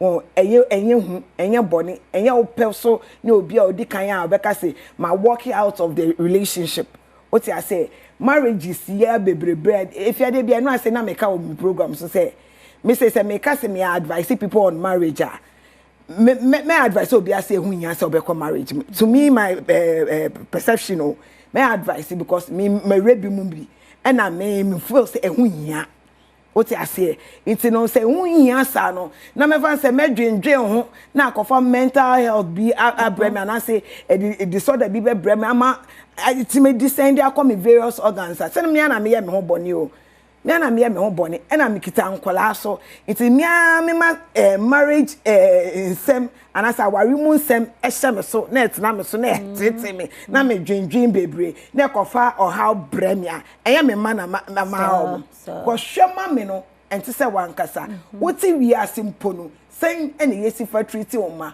na we free wi ase wo hinti se obi ti se mia and the one hin kra po be mo treat nkwala no na wo da chimbra wa bra we page apade bi egu no sebe obi hunu abebe fa de abetete o ma what I say ene ye liver no so de bia me ka se efia ye liver no ba o hawa we ye den we ye wan wo treat se den efia obekọ na kwan a obefa so a obekọ no eno ene eya wow de ho a wow pe ho asem e de o how abre anase aba liver no so no wo de okọ wanchi ba we ja omo areho omo befem ukita nkola nyoma omo befem nyoma e betoto se wo maame ana wo papa wo kunu wo yira hwe nyoma wo de omo befem the emotional damages how de ba we busia force ene na eya how anka wankasa wo how na wankasa wo pru ewu no and aka wankasa beti ware ho ne wo ya wanka ende emfa ho but people around you know effects how the be mom nyoma how the be to omo so no ene ya ehame intimacy obi bia o hwe endo hwe me say ma Oliver no ehu hia na o mental health no eno so ehu hia o papa wasumdue ehu hia wapomudini ehu hia sleep disturbances untimi ndeye yenya ye fall short ewo ho untimi ndeye de bia na ase bibi esi so edwuma so etwon ya sorry ahimachi be edwuma yi efia de wo de wo hu na mani pa ba misra nyankopɔ so hu mobo amen because so de ne de da was wo ada edwuma se wo de bia me bon pa edita wo ti pa wo amukɔ edwuma ahimachi mo so mo nantem mo so amosori ntem ha mrebo no pa de ha ebebeto mrebo no so na we mu nia echinom se wo ye obi a wo se wo de wadwuma de why addicted to wadwuma untimi enja wadwuma ho nti be sori akọ edwuma ahimachem why addicted to say obe dwendwen obe bi hu why addicted to say one sha make mental health you know why I say obe bi tetew obe bi eja waware be ma bi so cheat on you nti no wo dwende bia na aye bibia eda so sister bra ji wadwen free so na ma Oliver no ne wapomodin hia wo de wo se wo de wuntimi a wo de pelivotun enemy nkrebi wa me gidi se ebetwe egu e wo screen so pelivotun Livoton liver tonica C4C liver specialist hospital for Akofa Abe Draman so na edro no homeopathic drug into there is no side effect and ebiemu so yanye wa Ghana ha ye wa Indian the Lord's Pharmacy for and na mo de right na ama C4C homeopathic hospital and as liver specialist hospital for and mo di dwumadie e wa Ghana ha mesraw bebre so opesi for C liver specialist hospital na Ghana ha your main branch no Adenta SDA Junction Kumasi so ye adweso kwamom takrade ye wo Fijai opposite May Sports no ye can say Cape Coast ye wo Green Hill opposite Addison Gardens Agona Odobin ye wo opposite the Odobin Government Hospital pay chira kwan braya so ye ho aside the liver ya specializing wo mu no ye bibie bi various organs ni nya oba na en watochima nyakopo be fa ye so na etimi di aboa na ye numbers a me be buruburu so yin bo modi ansa obefa na tro wo de say unni adaje obefa sisi a tro because enfre embisa se person ye sure of the numbers wo de o fra the direction na say bra ya so ye ho na beji wapomudi be ye check up ni hwehwe ni pedue ni mu ankasa ni hu sa how ebi wo organs no so a etimi nyakopon etimi afa ye so e de aboam your numbers ni 050 00 40331 050 00 40331 and as 050 00 050-00-40-328 050-00-40-328 ma wapomudi no ho hia wo na organs ni efia organs na ehia me because organs no touch ma de a obekọ wodi bon ho ban ansa na de ohaw na ba efia we de wa sema ma me cheche bebi a C4C ye offer number na obenya mre na so fa che wate wodi mukota kra de takwa Cape Coast Accra ha o pharmacy na woni bi o de friend e was 050-00-40-331 ana 050-00-40-328 me dey ni pokia 101 paper mo nyame sure on C4C liver specialist hospital now would say one more enkano yada say mamimfa yem birthday celebrant yi emfem April enipa shemu wow omusi ni ansone me meti ano sa dia na say enti happy birthday enko emma nana jema yeyi frame pon happy birthday nana na da so no happy birthday nkoma nana jema ayeyi frame pon erade ma osunfra adumu nkwa adumu erade ma ni nhira na nya kese abakan de nhira ne do so a unuan mo achidifo so de double erade ma onyansa nimdie mu do we ya wo papa wa ya me director Mark Weber ene wo hyewi ene wo ma me no unuan mu nyina abusia ni nyina ya wo hyew ayeyi serade nkoso anya yeyi wo abrabo mu na ye oba mu anyansani na wasentre wate happy birthday onkwaso ena de ope bia ka kire daddy no nyama wai nya bete sa nyame nya okese kozi se oba kese happy birthday nkoma Linda Adai wo PM luxury court bebiani onyame hrawo onyame nya okese kozi se oba kese pa ani pose nso de oboa Linda Adai ano da so sa no we ye wo papa Mr. Akwa and I wish you happy birthday Obaya Almighty Chapel International Yamin Shrow Yaminyo Kese this is obey kese pa happy birthday nkoma Ernestina we ye busia ni nyina na I wish you Ernestina happy birthday Onyamenyo Kese this is obey kese pa happy birthday Esther Plus Ochi Esther Plus ana Ochi Oji Nat headquarters we free Oba Agnes Mensa Agodepe eho and always show happy birthday mama unkwaso wai nyame fra dumu kwa dumu nhira osa maye happy birthday nkoma Elizabeth Opare or Nat headquarters happy birthday we free Agnes or Nat headquarters and I wish you happy birthday to unkwaso bi a wudi birthday enne nyame nhira nyame nyamo kese oti mbe kese pa midin de afia amankwa atamaklo mambo atima ye krado awosepeba kwasi nso beba de asemidika beto aso na mpensempense mo no aba koso ma fide ne na Adom TV fi say wazoye yedase. Good morning, Akwaba Sonko, the Badwam, I was a pet Jumezido, also for the Fantido president for the Brothers and Sisters Association. Meaning there, and that Monday, I chose to stand to be a guy, but my catcher, the Mrs. New York, and you know, menu, Jinamuzan, or had a nam. As what's in the pay, and I can't the pen for food into more BB as the best share, Abrabanasi. Aye, another best share the penny I say, and make catch your day. Anumontuno say oye baby steps there oye big steps another oye giant steps mo hian da mami engine of akor mo hian da remove iru tuna no koteze bomoza na ko obeye onfa ho baby ma lion no to emika ko ekodri no wo ma achede no kwan no otono gbase nso ohwa na na so kwai nti no onfa ho anamontu elutu itunike so eto ba so mebe ye bia no momozna yin de ilinje be biginan ebo move into the week yemfa iyi yemfa intwitwa ye no ho na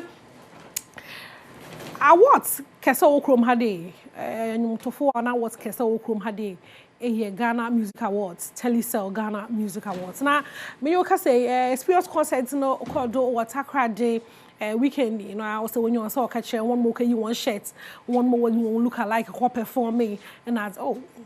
Maybe record on nada asasa. Inti no wa kwai do nominees jam one nominate one na wo full stage no kwai ye nyama me enkohwe ye ntwa ye nwanko takrade na ye nkonko shares okodo over experience concerts no ase. Okay, inti no takrade landlord no so enye Kofi Kinata of full stage or say hono mbrede pain or why nominated.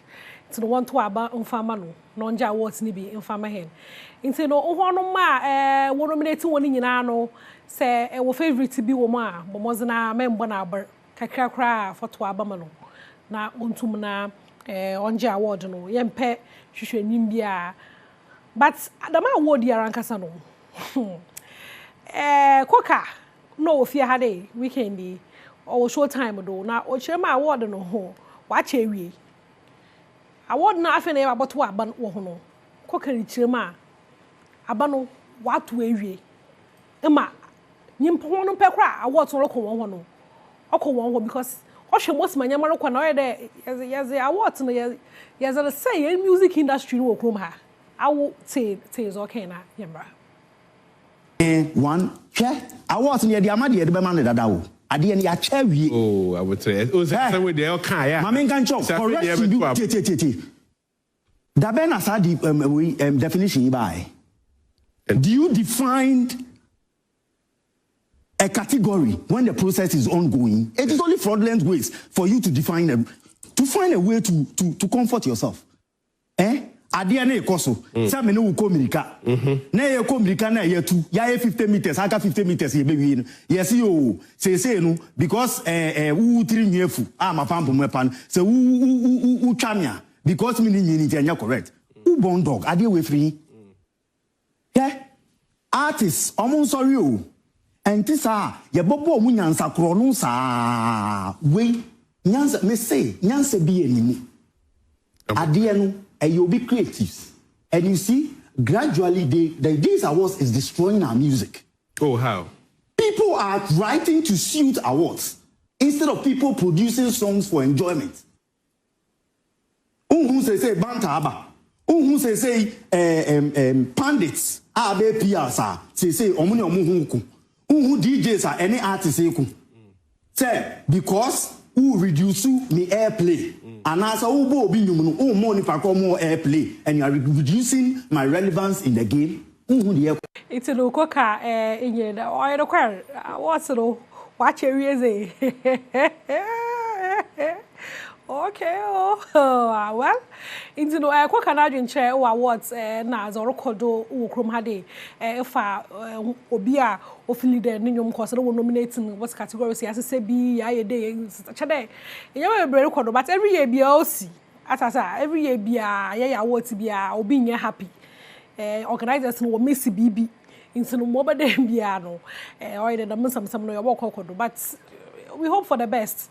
Yeah, bompay the nyimpa deserve no obenya and obi deserve bia na sabaka awards nibi wo oye TGM no ase Telisa Ghana Music Awards no ase also about on the 3rd of May to no say pede ko hwe bia bomozna na bobo ho na hwe tickets ka ai na hwe wa talon so very necessary na yentum na ye ko hwimbom wo ho no na maybe sasanti no de mechiri weekendi menemu you socials no da na mu ni interview bia e rabe bi sande an assisto o da awe ba so awe ba sa say na obanda na we fun why flat today na we happy sisters chirema oh anybody also onzi obia explanation bia ka hey auntie me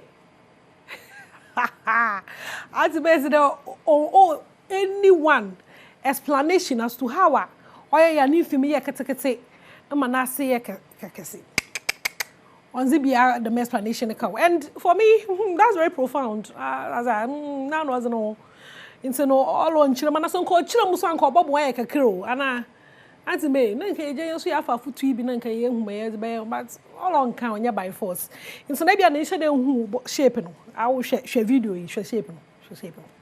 Anti me ni shape no. Okay, you know, Mavis Asante, in gospel, to ni papa, na shape no so we team papa, but then ya team wife.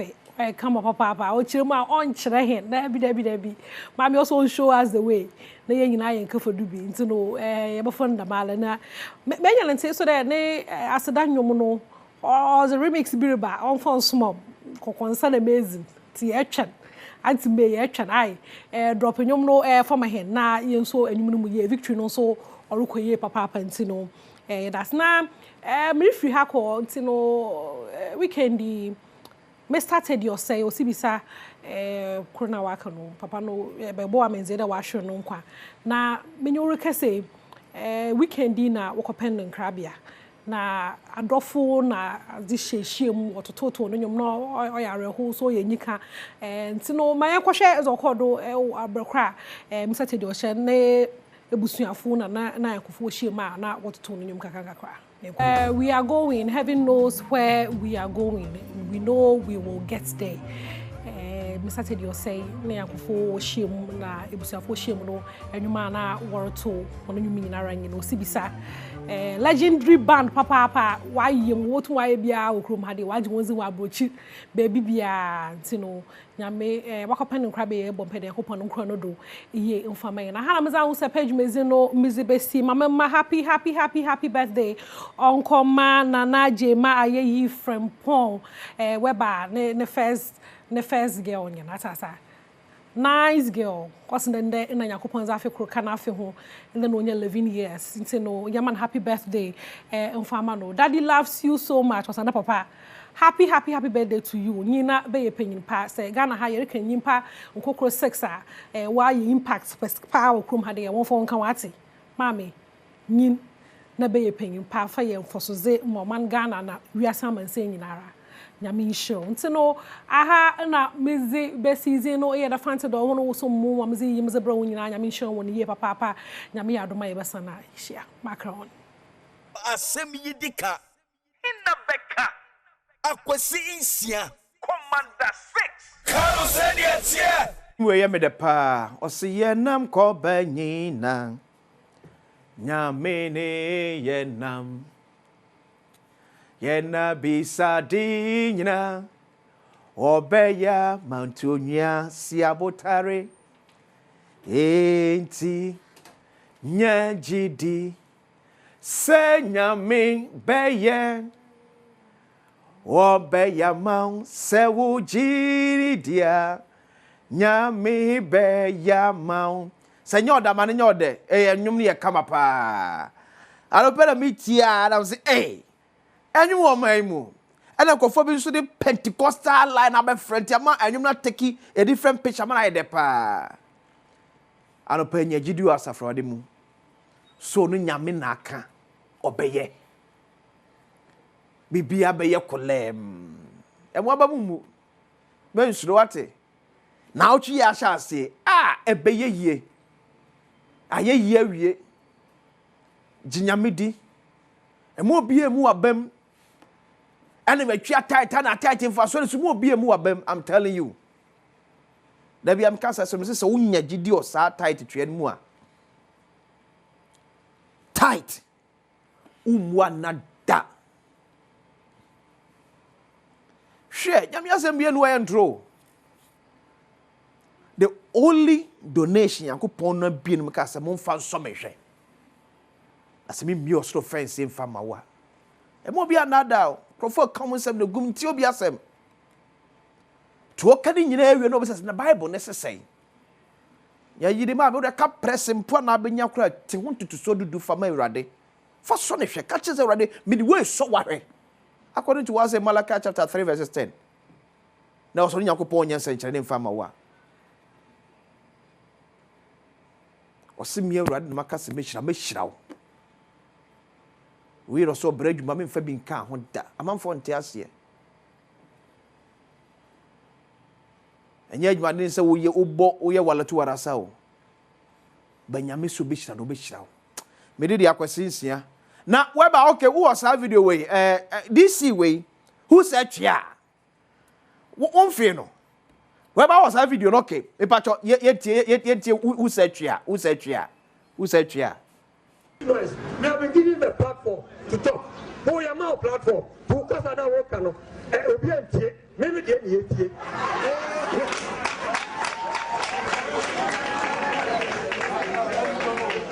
I don't know. Yes, sir. What is it? You don't get me. Who is your young what do you mean by fear?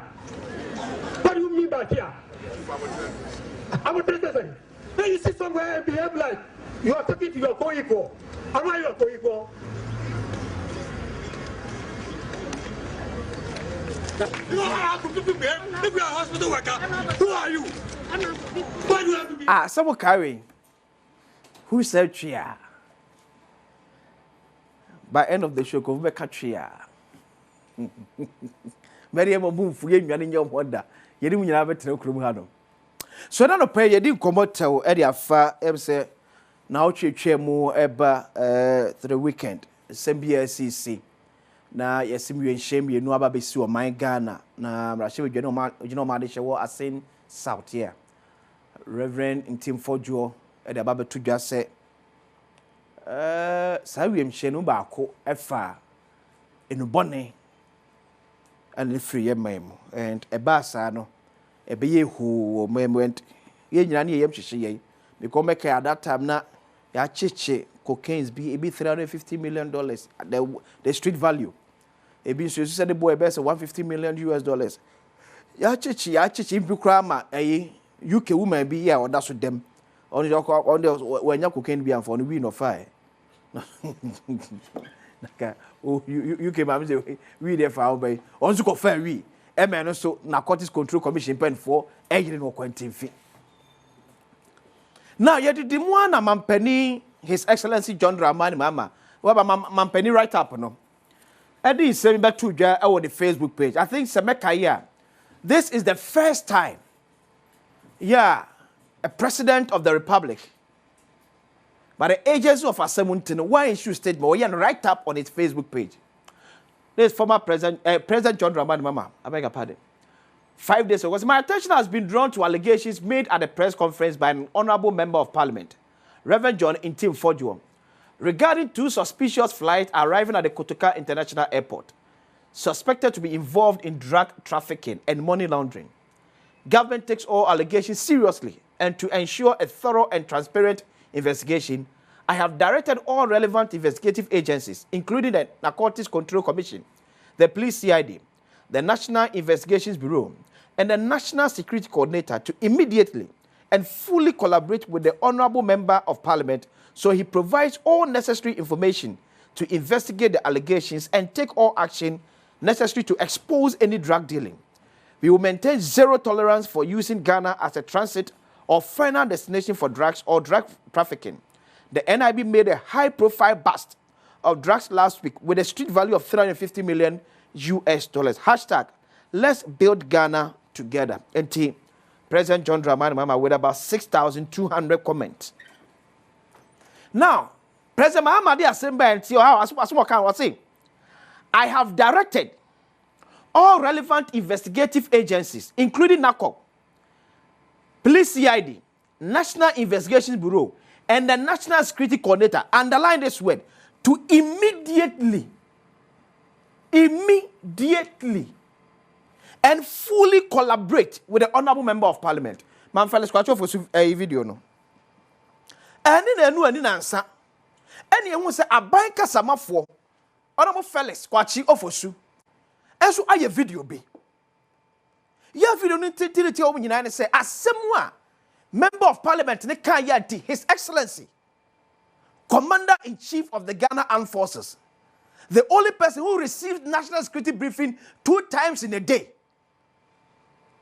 without any communication person, but has all the security couples at him daily briefing about security.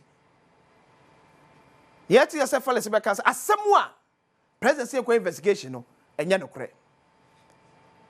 The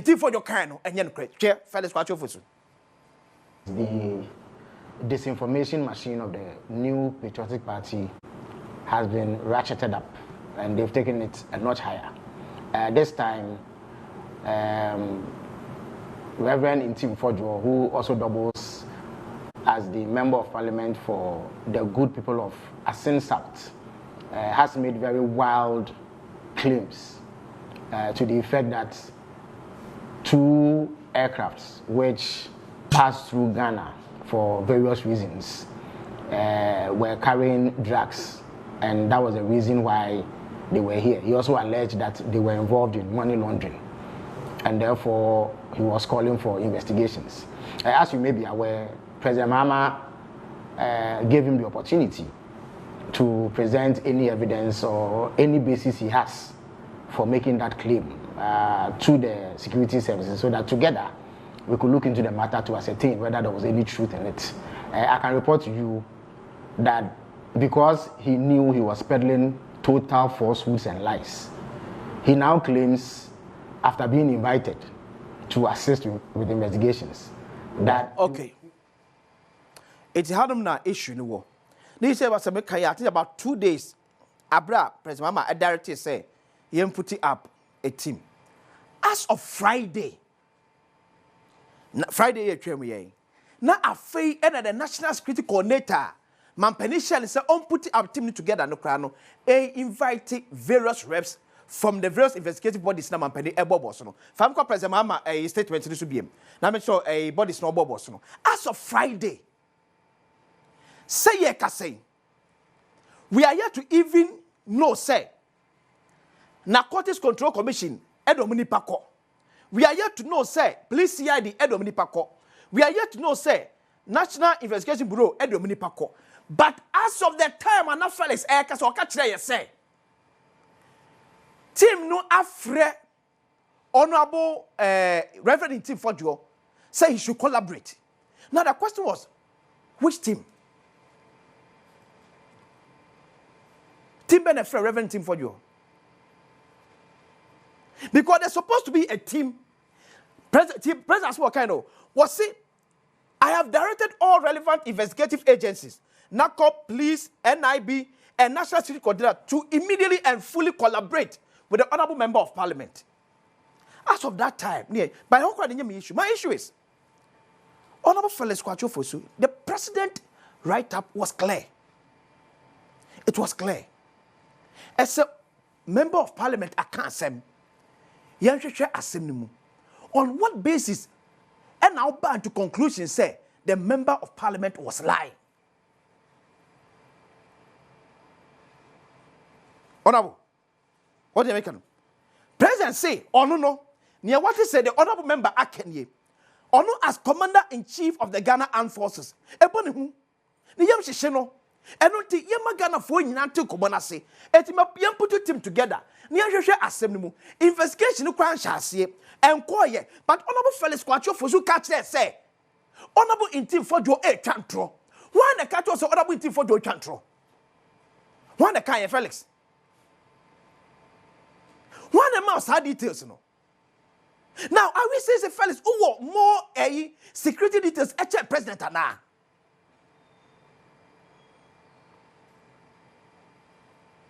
The unfortunate side didn't say up to now. President Mahama Trash BM after so way.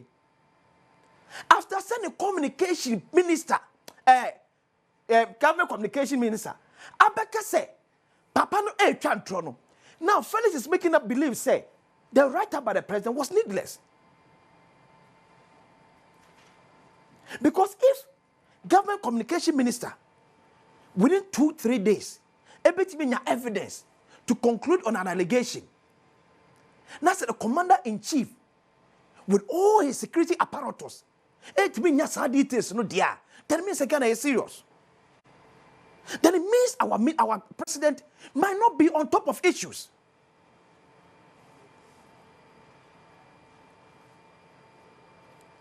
His minister. Now, Felix I can't say we and a doctor or Manibu Amaso de write about to Facebook. And I feel that's a man and command necessary.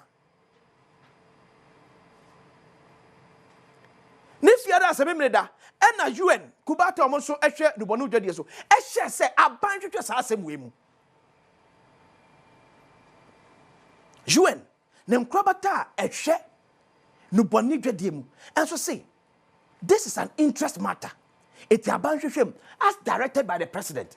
Meanwhile, some of the appointees who play key role in this government, so what are we going to investigate? President Mama, do you think say, after the investigation, the outcome can be accepted by Ghanaians?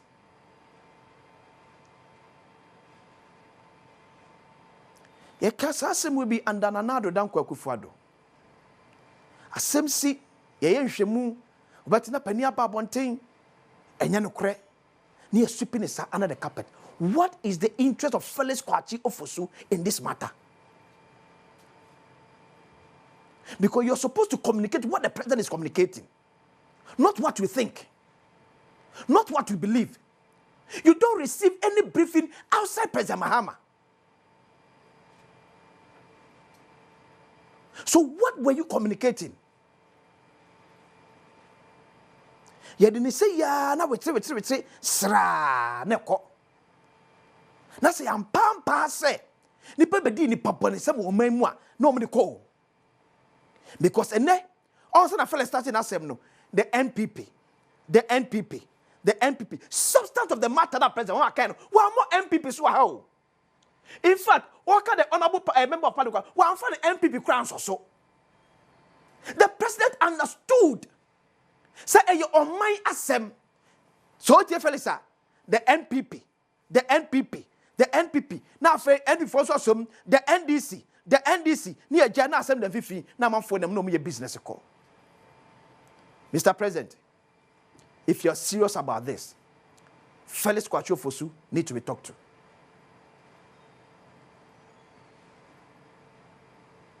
Ye kaso bi ye nanachi amehina onka semwa nanankan asema Felix kan no emu biye nu a ewo hanom. There's no way from a 1 2 3 paragraphs the being no president mama boss say asema the member of parliament kan e yentro. So who gave Felix Kwachi Ofosu that briefing na young farmer president Mahama? Are we saying the president is naked? Are we saying the president is naked? Say now, dear, the minister, yeah, on your security couple. The minister, yeah, all receive a security briefing. Let me go ahead of the president. Hey, Debbie, are you serious? Hey, Afei asemna ewo o man bambo ehun semno. E pesi edi asem abontin ti say honorable intin for your evidence bia na obeto abontin. Why do we do this to ourselves? Look at the kind of picture we are painting about Ghana. Look at the kind of picture we are painting about our country. Tell them because now me yem shishim say president mama kra boss so see a cheap cocaine worth $350 million US e wo Ghana. E serious. Democracy some of the communications need to be managed well because it affects the integrity of Omaino. $350 million worth of cocaine it be passing through Ghana. Hey, Omaino kwa blasa anti atrase. Omaino bako there. I'm just worried about the BRD and to the extent that you don't want to believe, say, a president, or you're naked. It will be dangerous for the president to be naked.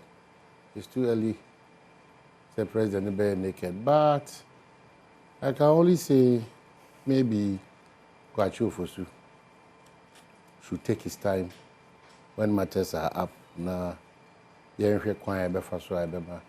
It's worrying. If you listen to what you just said, it means that who gave him that briefing that Omoto is suffering? Because the president talks about a team. Yeah. And the team involves the NIB, the National Security, the CID, and other relevant bodies. So who gave him? Have they formed a team?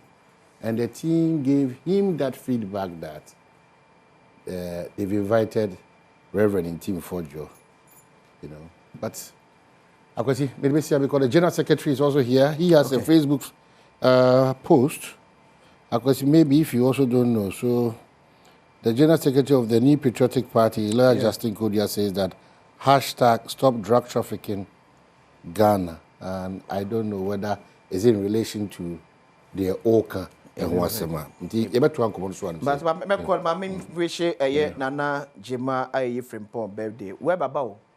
Oh, where Nana Jima I Frimpon. Yeah, I Frimpon. All right. So on the brighter side of life, it's a happy birthday to Nana Jima Frimpon. So that's a beautiful girl. What makes us sad this morning is losing our brother, DJ Awana. Onyu, Awana New, and our very good friend, our former ambassador to India, His Excellency Sam P. Yale, late. It's so worrying, but easy.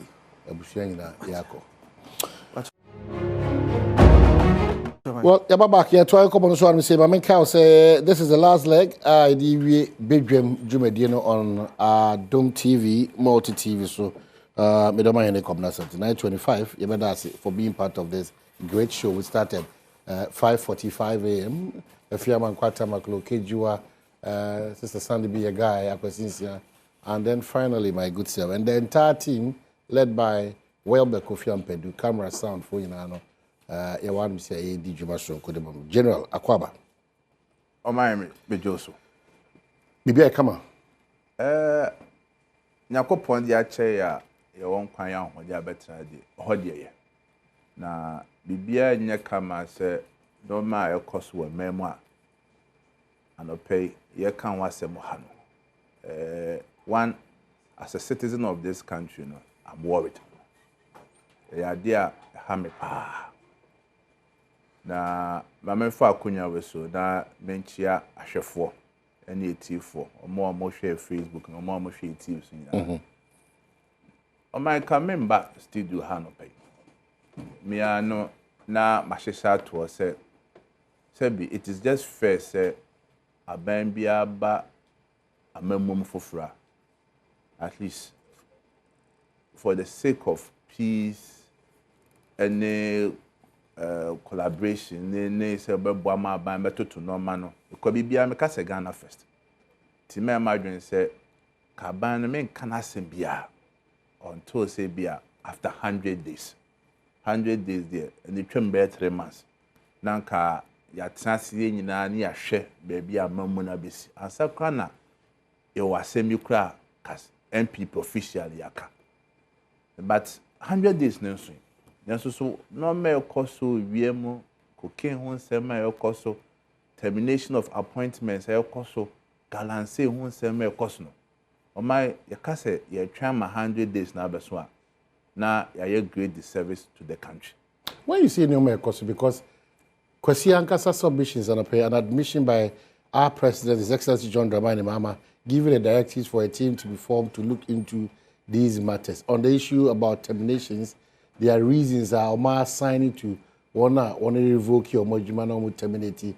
On the issue of Galamsey, now if you go through even the dailies for today, it's been described as a terrorist approach, attack approach. Let's see them as terrorists because so clearly, it's not just the government sitting unconcerned, but government is making a move. What makes you worry at this point? Ghana, you nipeku be mienu. Enkanka, nifa nipeku be miensa. Enkanka eba apato hansema. Unmi se yonkofu bi wa ha. Oni de oyendisi ni. Nti abato bi atoba edu obakoto aba. Yonkofu bi so ha, omiye MPP for. Abato bi edu obakoto aba. And your uncle be on my omotog or memhan or Montwaba. When you say was her. Share Osha Ghana, a registered voter, your electoral commission to edu 2 year the Twaba. Over 18,774,000 and it was. Oka and Kofua omoto abama MPP ni NDC nyina boma in terms of percentage about 61%. So even with the register no crown, there about nipa 39% are omanto aba. For whatever reasons, omuneni. Obu wa want to aba, obu okra wonje aba ni mi ni nyina ndi. Obu okra na bamebu. Ena offer NDC about mu wini in terms of percentage of the registered voter. So that's 6,591,790. No? It represents just 35% of the registered voters. To my Osha, you were about 65% are more registered voters now. Either say omo to my MPP or man to amend or man to aba. Who form the majority? So but whatever be the case, whether NDC abani a small minority in the voter register or say omoye DMB yakoto aba, omo de do ma na show omo sem. Enti asem bi e fa oma hu bia no. Say bi enya NDC nkwa ne hia omo. Your MPP a e wo position a e say ye responsible opposition party a e mema aban no normal wo ye no e be so ani. Ene wo omo so a omo nya MPP for omo to ase de make oman to aba. Tasem bi e be fa oman hu bi e be koso bia no. Eya dia ihia Ghana for. Hwe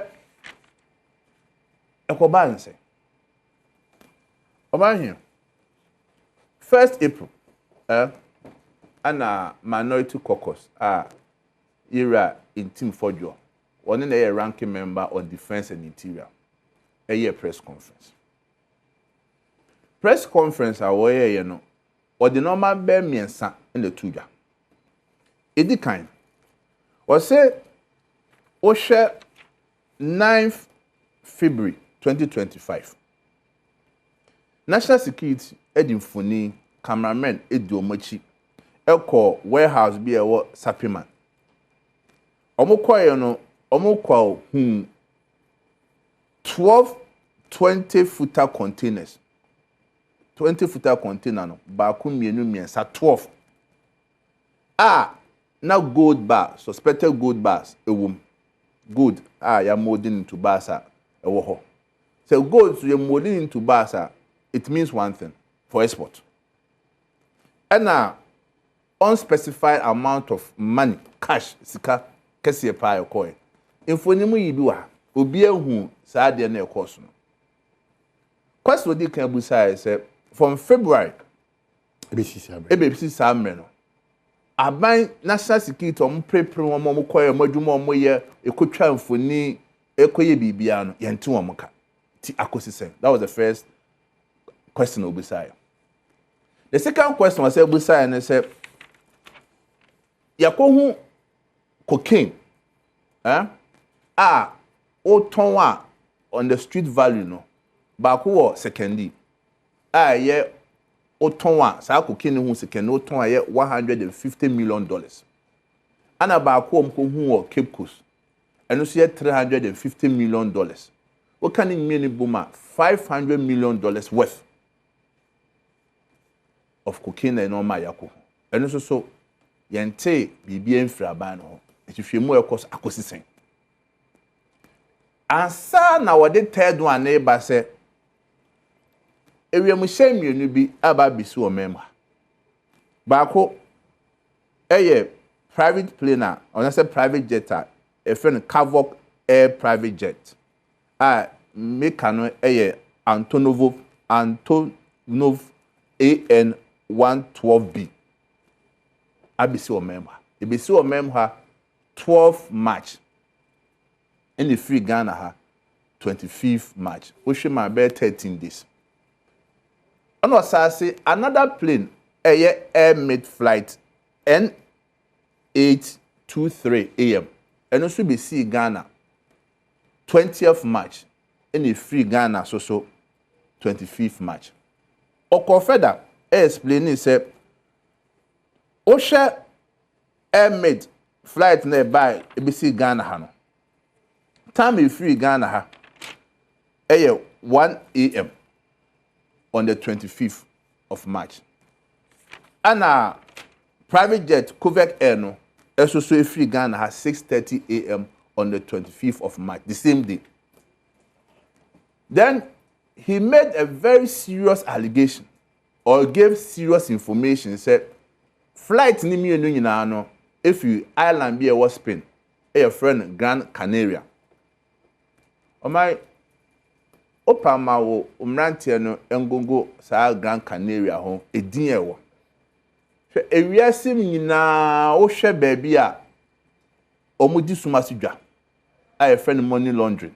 As kasamudwa. Na say enumone ye top wo ho no e was island e ka ho. Na planes too no was ni nyina na free Gran Canaria no e na ba Ghana. Tiaban ehwehwem. Ampa sebi mebo mampeni ma amabaso. Me nka se me general secretary MPP ti o mampeni ya de bi a ye mo na baso. In fact, wo ye adwuma se o mampeni e de beto abonten se asema intim fodwo onye abo intim fodwo reverend e ka no. Sebi security agencies e wo ho e nakoko. National Security, National Investigation Bureau NIB, police, any airport aviation your mon kambom. She word ni no mo ne kambom no mo nya adwuma se be ya asema waka no. Ye betima hwehwe mu ene yehu efise on pese na pren so. Ye beka se Ghana akoye baabi a enkofo di nubone eba. Ene se enkofo di sika bi a se bi amfa kwa papa so beba. Enti omo hwe no mu siesie.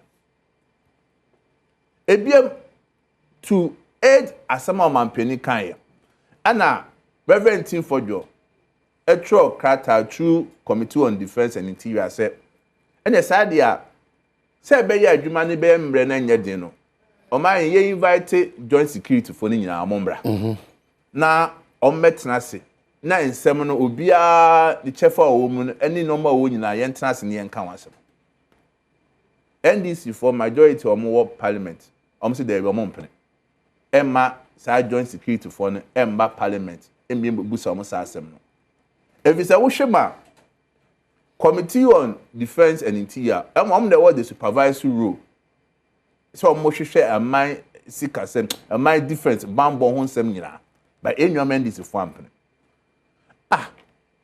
asem no sha ase okoma he MPP who say yankan was as a party yankan was then all of a sudden o share obia okasa ma mampeni mahama president spokesperson kasa bi openia kasem e the directive aba as subordinate bi a hye na ase a okasa ma no enya se bi wadwen na de kasa o who take instructions from openia ho openia ba bontia ba be kasa o ba ya abra committee ni nyantana se enka ho asem ka bibia no na obeka nsem ba ko mienu bi a te se adwuma security for no kwa be ye no obi be say you are interfering evidence ti asema you are for to kwache kan we say planes 2 ampa e ba Ghana first one na eye private plane no eye Antonov 12 VK no eye efri Rwanda any Angola and a ba Ghana.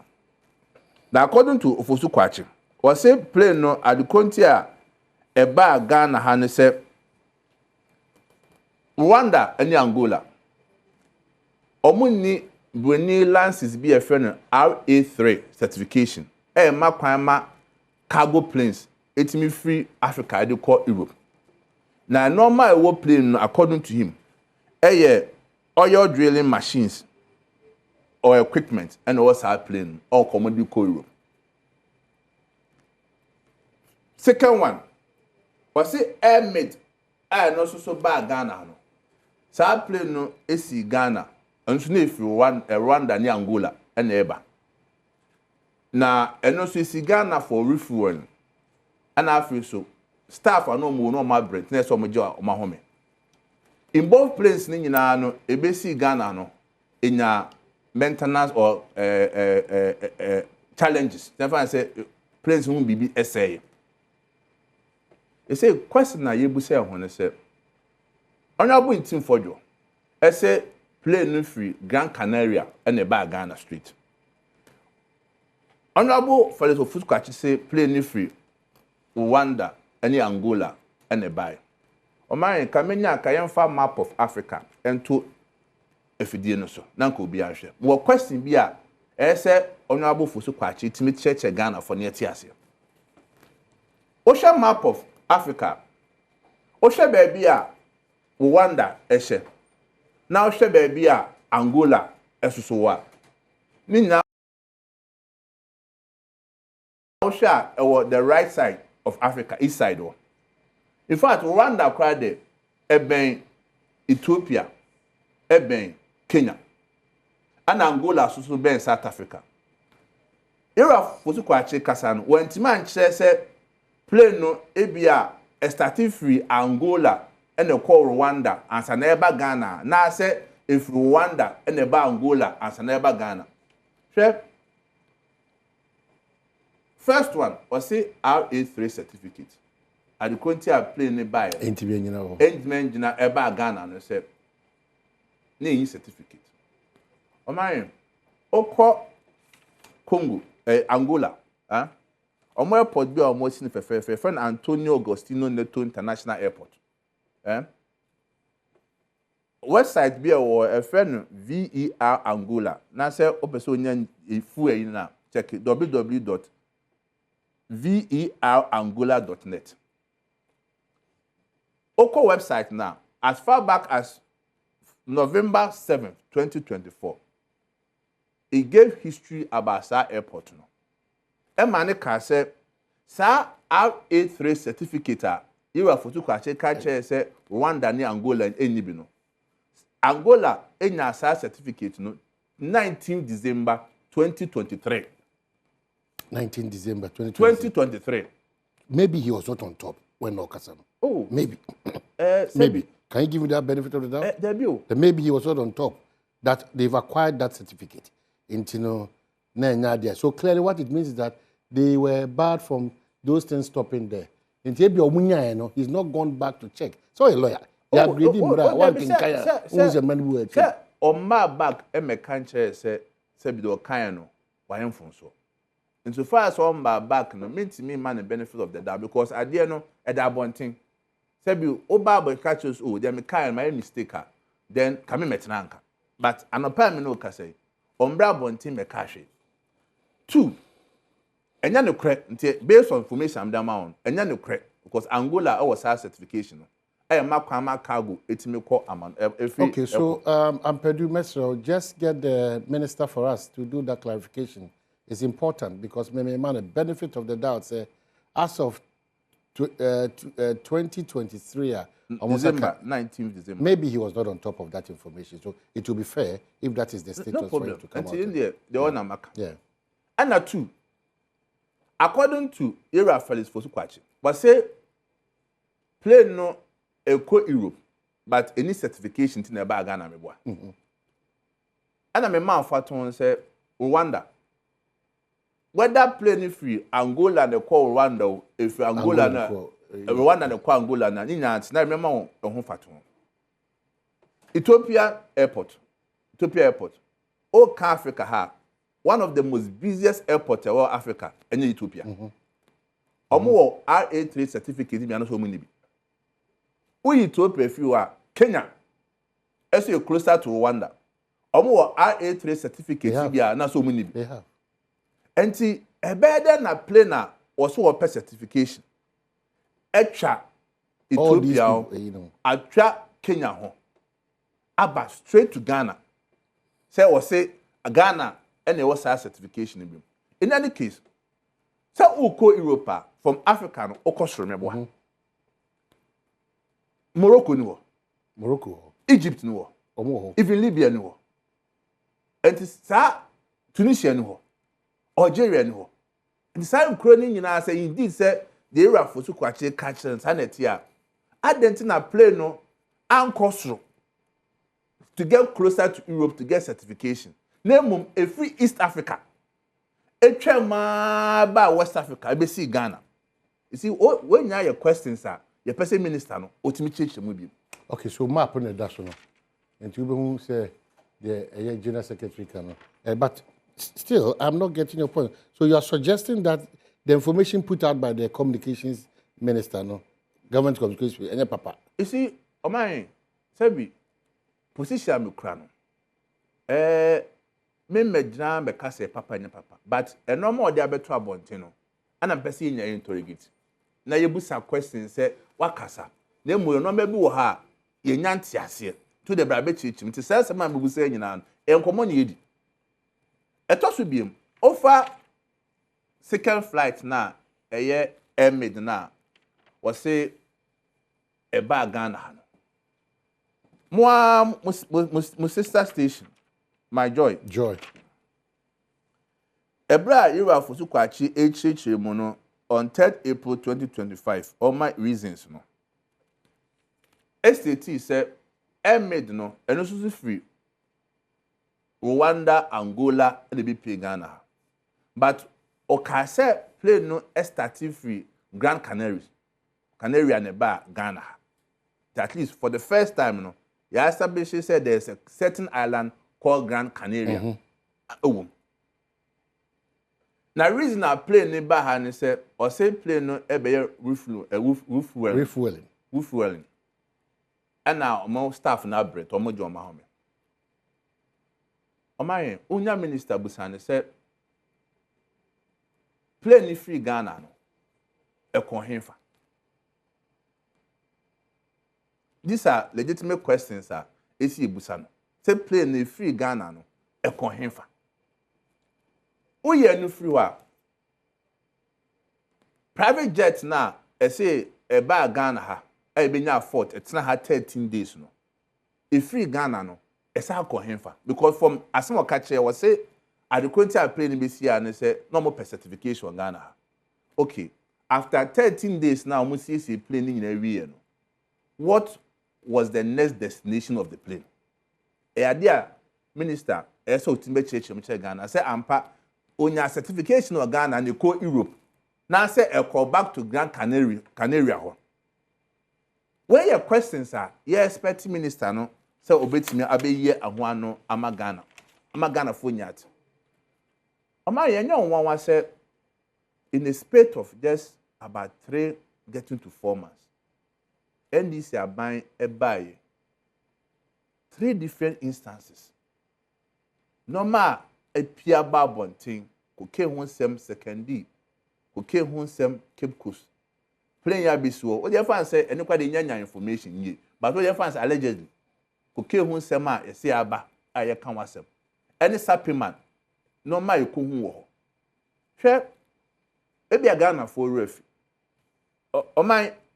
As far back as in March 2014, the Chivela for a carry documentary, Unmidi Omodo Toso, was Ghana becoming a smuggling hub for drugs, computers, and weapons. 2014, the Chivela. Sad story now United Nations for NIA or more money Ghana. Said we videos with respect to Oba and Oba. 2014, Ghana haya. Ababa Webi efa 12.5 kilogram of cocaine. Edifa Ghana ye VIP. No say cra diplomatic passport.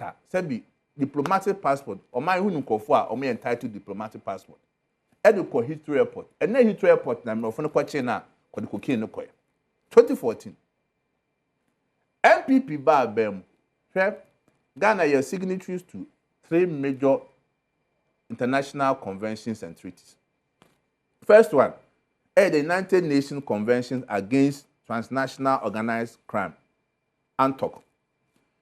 First, yes, I am member of the International Convention Against Illicit Traffic in Narcotic Drugs and Psychotropic Substances. Yes, I am member of Financial Action Task Force, FATF, on combating money laundering and terrorism financing. MPP Baban. Now, there's a Ghana, you didn't say, if I knew Bohon and you born any Sebi, Sika, and for council, I didn't for mouthful close. To the extent that Financial Action Task Force, a label Ghana in the grey list. Say, you label in the grey list that. A chesa o mano, your maya, Sebi, dream, nubone efa o man so money laundering efa o man so even terrorists etimi ball ma be do mo pa mo ko the security ne porous Emma EU listed Ghana as a high risk country a high risk nature say your man ya be your kwan and comfort the nubone efa your memoko. It took MPP administration and no count it a mere day money laundering anti-money laundering act about 2020. A tighten collaboration between various agencies and international agencies no. And sana year by 2022 no. And more from year free sa grey list no. Any high risk country at no bono kon. O man sa no maybe say SR static. In Abaya Sebi, even 6 months. The government is not concealing this information or throw it out there to ensure. That's why the national security took pressmen. Say, Mumedi Yenko head ye boy homodin as mine, ye chase hard no more way na say ye expose say what better tribiano ye from Niago. What then becomes your challenge? Because that's my worry. You see, this is a government that maybe Nanamun to be come along with it. So, yeah. Between me and you. Ye pese se bi se eduma security for you. Say so ye wo your private intelligence no ma yes you. Ghana my men country obi antimi fa no me bi ansi. Ghana. Yes. No matter what. Say be for public service e bank for okonya. Your nkofo bi wo so a omodo man. Ah information say the NDC forecast on position then confirm more information. SAS na so position information. Me say supplement sa gold buy ko hu ye any scan your coin at the quotia national security for any camera any media for di omachi no they thought said they were going to expose certain people at the quotia secondary Cape Coast omoma abonten ebeka say oh am call for gold 150 million 350 million year kono e kwa exposing call for say be nyina wa Ghana and the question is say okay mutimi the cameraman etimi koye sa normal way nyina and I dey tell us say some planes too na besu hon what also prevented them say come over cameraman ko di ekiri ne nkohwe question e busa say what the south two instances no supplement hon Ghana for say presi onya update Cape Coast secondary sa gold cocaine ho asem ekun here worth $500 million the presi ho asem na anwa dem no cross a dream minister ni Facebook war in an attempt to explain say air made plane na buy no na omo tie na say ekotwa plane bi a eno eye air made sa ba number no eye N86 difference in numbers 864 AM ana de yeso ye kan ho asem no eye M823 AM. And this play now okutwa buy no efiri fa ne buy. When they try. Oh, everywhere for su kwache na the Facebook ko edaw. So we want to establish a play no efiri fa. And na two. The minister no ekas oh ebia play na e buy ya e be boade ho equipment buy and ebia no. I'm giving the benefit of that. Yeah. Oh, me politicize the man. Ebia sa play na e buy and non buy. Yeah. But unfortunately for him, that picture na no play na nipa ne da ase a wo fix the time no. Sa N864 AM no. Na say bi wo akoma yare fo oduro no, ewie umu na ya nyema oduro. Esi de ko basa. Ento hosusu ya de a say minister ne ba be chirichim. But you see on my emrem your free be preponderance of probability. Oh, say ensemble ha possibilities and probabilities be won. Enti crime na say cases be eba. Untimi nya direct evidence say makochi o man hene say be odi dream. Na mum o man hene no ma bi a obeda na di suma bi obeda na di kasa bi obekasa. Ebia mi sure man hene o man hene te say be dem fa fun bia o. Musa fun asem. Ebi na NDC for ye no. Ebi na fosu kwache eye no. Why are they in the haste? Say Omampeni say Mati security Mama security committee security agencies in directive. Say Munshishim. Money hempin internase. Omunya internase. Omunshia. In fact, Osabe Nyabonten ka say Omato Monsa friend team for John 1940 mile. In team for quickly responded. Say Obian friend, or no bien share, let a bien noir or invitation be noir. And the question is, Ira for Sukwachi, when ya information way here, Hannah catch them and said, or my friend, Iran team for John on quiet. Two, my. Yes, I am in Nakakran said, and somewhere costing in an security agencies here. You are aviation security woman. Oh my, what is Omakasa? Ghana police, what is Omakasa? Nako, what is Omakasa? Maybe that's where we have to channel our energies towards, because I'm getting worried that such a sensitive issue, you know, Eteki and Felix Bekawe and 1940 Bekawe is bigger than the two personalities at this point. Because these are entities that are supposed to speak to the matter. Yes. But it's also worrying that through Reverend Tim Fojo, more than who say, because clearly the narrative, I'm also just checking the Grand Canary and checking the numbers and all those things, is contrary to what the minister said. Why don't you knock all of us off? And then you're inquiring because the holes in the communication of the minister are obvious, no doubt about that. But multiple presentations, you know, I say, just to get a certain attention or get a certain fee. We cannot jostle like that with this country. That's the point. If we say, the posture of Honorable Intim Fojo was to provide information to the government. Omamba Pebiano said, "Who say be a suspicion? That be Koswa." I said, "The say, Oma, I'm paying for. Oma, paying for extra sote.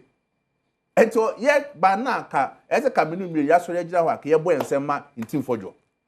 So, why are there said, be one can and one to not share a blind address to say, play me a Nubia Babisu or memoir. It's Yanshim, your Musa said, play no, a free fan a BC, then a BC. Can you and a buy said, okay. But we know. As many more worry when we have aviation people at work still, when we have the CID at work, when we have the NIB at work, the National Security at work, NACOM, and none of these entities. And so far, because you know why? Because they are being prevented from talking. Nobody is being prevented. Did you do it during your time? Did you prevent somebody? Of course, I'm saying, did you prevent people from talking your time? But that's what I'm saying. That let's not even go there. You did not prevent anybody from speaking to the facts. Why do you assume today that somebody is preventing somebody? It's worrying. We can leave that space. It's worrying. The posture of Aban Pinfo. Because why? And then Nilam Tevanda point. No, I saw no Kasa. Omani Boama. No, I saw no Kasa. Suhini, no asora no akasa, Mutala, no asora no akasa, Ofosu Kwachi, no asora akasa. Why? Adentina say indeed, bibie no one we have nothing to hide that. Adentina yema agencies na nyo meduma. In any case, o man penny kra, your man penny say yema security agencies for no entrance in yeduma. Na say be omo nyeduma for report maye, omo ka hwenkyere, omo kan cho so ntimi nyeduma. Na wo so afo abatiesim. Na wo na wo kyerechire mu a and security agencies for the maybe he has a briefing. That's why I'm petting Pamjo. Let's try and get out to the minister for him to get. I'll be very happy. Say now one chair briefing or what on my penny Ghana at two Abama no any. Our man penny my directive say I beg your concourt any investigation. Now said no on the two Abama. Now it's in back can't do man penny a kind. In any case, baby will have you a foot scratch. That's what my penny. As a co-unit, they say, why undermine the authority of the president? The last time I heard him talk was on Nikosi. He said that he has the express consent of the president to speak to the matter. President Emeka Bibia, so a man, because the president Emeka and the Ghana Funi. I said, better than on Wakasa, and your man paying the money quite on. The committee now on my penny say what no, or Beka Dada Ghana for. If Ofosu Kwachi Asama Wakano is anything to go by, it means that on my penny, the obituary in the Facebook wall, we should take it with a pinch of salt. Omaye, ebe se asem no, be de manu siwa, no ma miasa wona so. Baby I do say for the sake of credibility of this country. Because no matter cost my underestimate say international community who dey cost. And no matter be no who be cost o mem ha omonya we. Na say CIA ni MI6 na enu enya adwuma. The fact that say omaye din o maka omanu atum no doesn't mean so many dey cost. And the United Nations for Beka says it's a worrying issue. There should be investigation. Before say United Nations Beka said there's a worrying issue. There should be investigation. Or man no ndo waka. And the one idea, and you can say by this time, you Beka MPP as Beka NDC as ka ye jama security agencies for ni your majuma. Ka obi an kan but question now, unya area for to kwacha me so busa no e mamen and say one you all my flight itinerary because as government spokesperson so the workers will information now o timbe trans say plane no and normal see no woman o my say your flight itinerary now e be hu be a plane free by me boa and the two before say plane no e be land o Ghana ha no certain there was a communication between the plane and the air traffic control. Of course those details are easy to get out there and to them and aviation and the aviation say be same plane to me free baby am obi share musa keke there's coordination ufrin fa and eba and the information is easier a bit masa kameboa and na two was it plane ni be see Ghana there was a thorough inspection how many thorough inspection nako meboa airport aviation national security the intelligence unit to be there intelligence here we are omu we are so omu nya ne sao I think for record purposes no omu file report meboa report no way atosu miensa ye pese busa ira fosu kwache and say plane bia be to free Ghana ha bia no air traffic control in the next destination meboa that's correct and ye pese busa say sa two planes e free Ghana ha no e call back to Gran Canaria na say baako a wo se obeye obepe RA3 certificate no oko Europe na so wan ko Europe hwe mama yen fa bibia ntonja before say me ba bedun komo pawo hwe many even security experts for bia omuni Ghana as far back e bi kwa we US edin komo Ghana ha ya masane nkofo edin komo about how sa drug trafficking no any sa money laundering na ye adwuma o de ye fa de ye kan Ghana sem toncha I'm just giving you a general picture owonim say it's difficult to travel with drugs from countries to countries and I woman say it's difficult to carry money from one country to another country and to modus operandi say bia normally almost 30 free a cry ya blacklist from dada e bia Venezuela Panama and South Korean islands na wo ho cocaine no o scan no ontimi fa nko direct to UK ontimi fa nko direct bia US and what they do is say plane no a two free island ho na e say ya nachi and the to bia plane to go see safe have maybe or ha security near a loose plane no bet me so be 5 days 10 days 12 days nesuo planes ni ekoba nyina ebu akọ a plane foforo timi ba na o ma swape enoma no na plane foforo edeko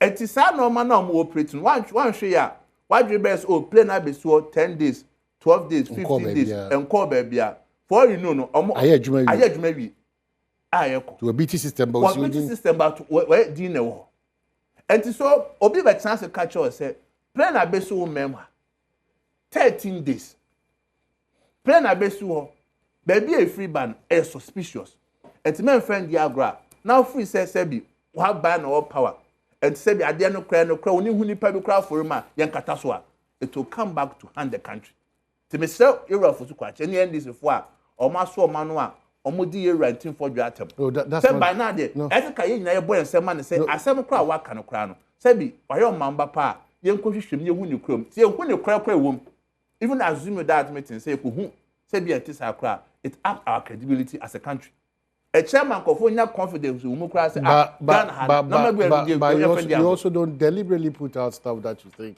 you cannot substantiate. So it is not a question of say, Anya Sampa, and I say simple, and Anya Simpa. Those kind of dynamics. Where we are now, per the Waba Kanye, Fusuku Achaka, the Reverend Tim for Joaka, per Yankasia checks, is becoming disgraceful. To the country. To the country. Why? Not MPP, not NDC. But why? It's becoming so worrying. Because the worry is that with all this intelligence that we have, a funny country that we cannot see through. This is what has happened in this country. And we have all the agencies around NACOC, we have NIB, we have National Security, we have all those people relevant to ensure this will be safer. Then a whole country, for the past 10 days, is back and forth, playing this year, playing NC, playing the buy, playing this one, we play a different IR4, we play playing tie by, playing the Can you imagine? You see, It's not, and I don't like the game of MPP and DC. Because it's a very critical matter. Yes. If we do that MPP, NDC, please, NDC, hear me out. It is a resetting agenda we believe in. And one of the cardinal principles about transparency and honesty in terms of governance. What is your problem? Because it's becoming worrying. If you look at the narratives now, we've spoken to experts as well. I mean, the experts and so what is there that we are hiding? Openness, probity, accountability, transparency, patriotism. How do we push forward? It's more. And it's so funny. When we sat here and we always do the criticisms, the real criticisms, you were with us. I don't know why today you cannot simply come and just explain matters to us. There are times that the NDC pointed out certain flights that has gotten into this country. And they were ordering and directing in opposition, directing the intelligence units to ensure that this matter does not lie. Why? What has changed? What has changed? There's a governance in this country, this part of the world. You know, we don't have principles. As politicians, as Ghanaians, we don't have principles again. Asemsia, yebedi amanyosem sa galamsi amanyosem. ECG containers amanyosem. Plain Abel and then amanyosem. So how are we solving the problems of this country? How? We're going for this break. When we are back, I think every Ghanaian should be worried. Makasa, we should be worried. And people should stop now.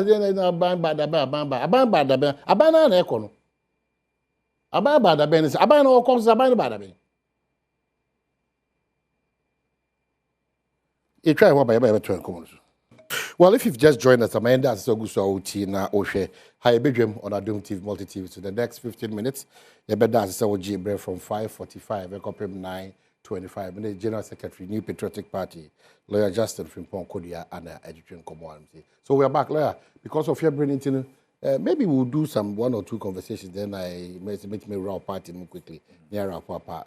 What are the other matters that the MPP is worried about? I might say, Oshe, the say no more cost to a member. Mass termination of appointment.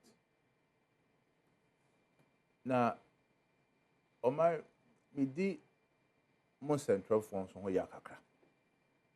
Me di civil society organization on yaw. Me di TUC for on yaw. Me di public service workers union for on yaw. In fact, me di Christian council any religious group I work on on yaw pa. Fair. Yet to Chroma. Anna Chief of Staff, Ura Julius Debra.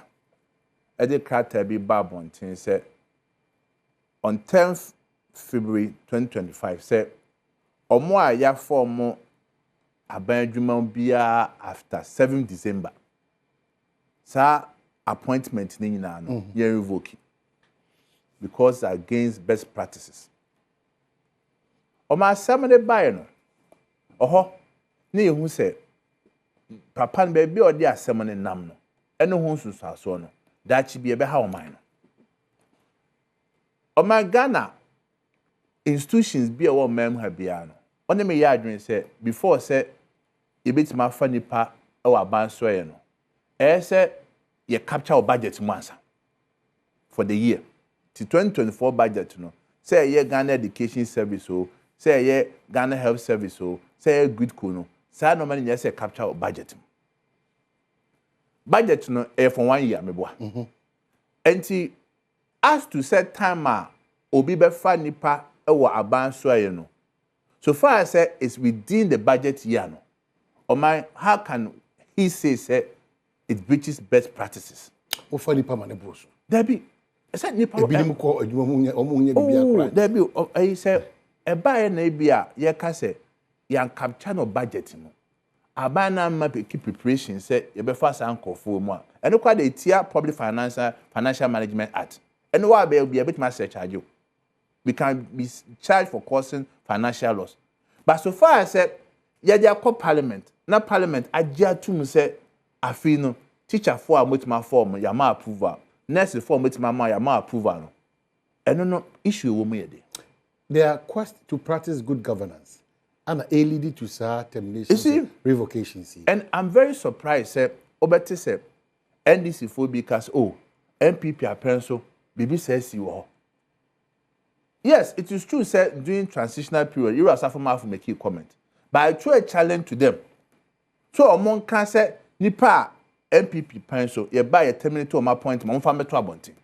However, MPP penso kaya issue na where mass transfers. And say be ya transfer on kofo and no kwa no so monte ase. E ma mo amunwam bi kwa mo ha kra no e die kofo anim e no mo e court. But in any case o say nkofo a ye form 7 December omo ye nkofo a best practices no ye nyu omo film which means say obi e fa no before 7 December they can who ni asem. That's correct. O share institutions are me bo hu dia.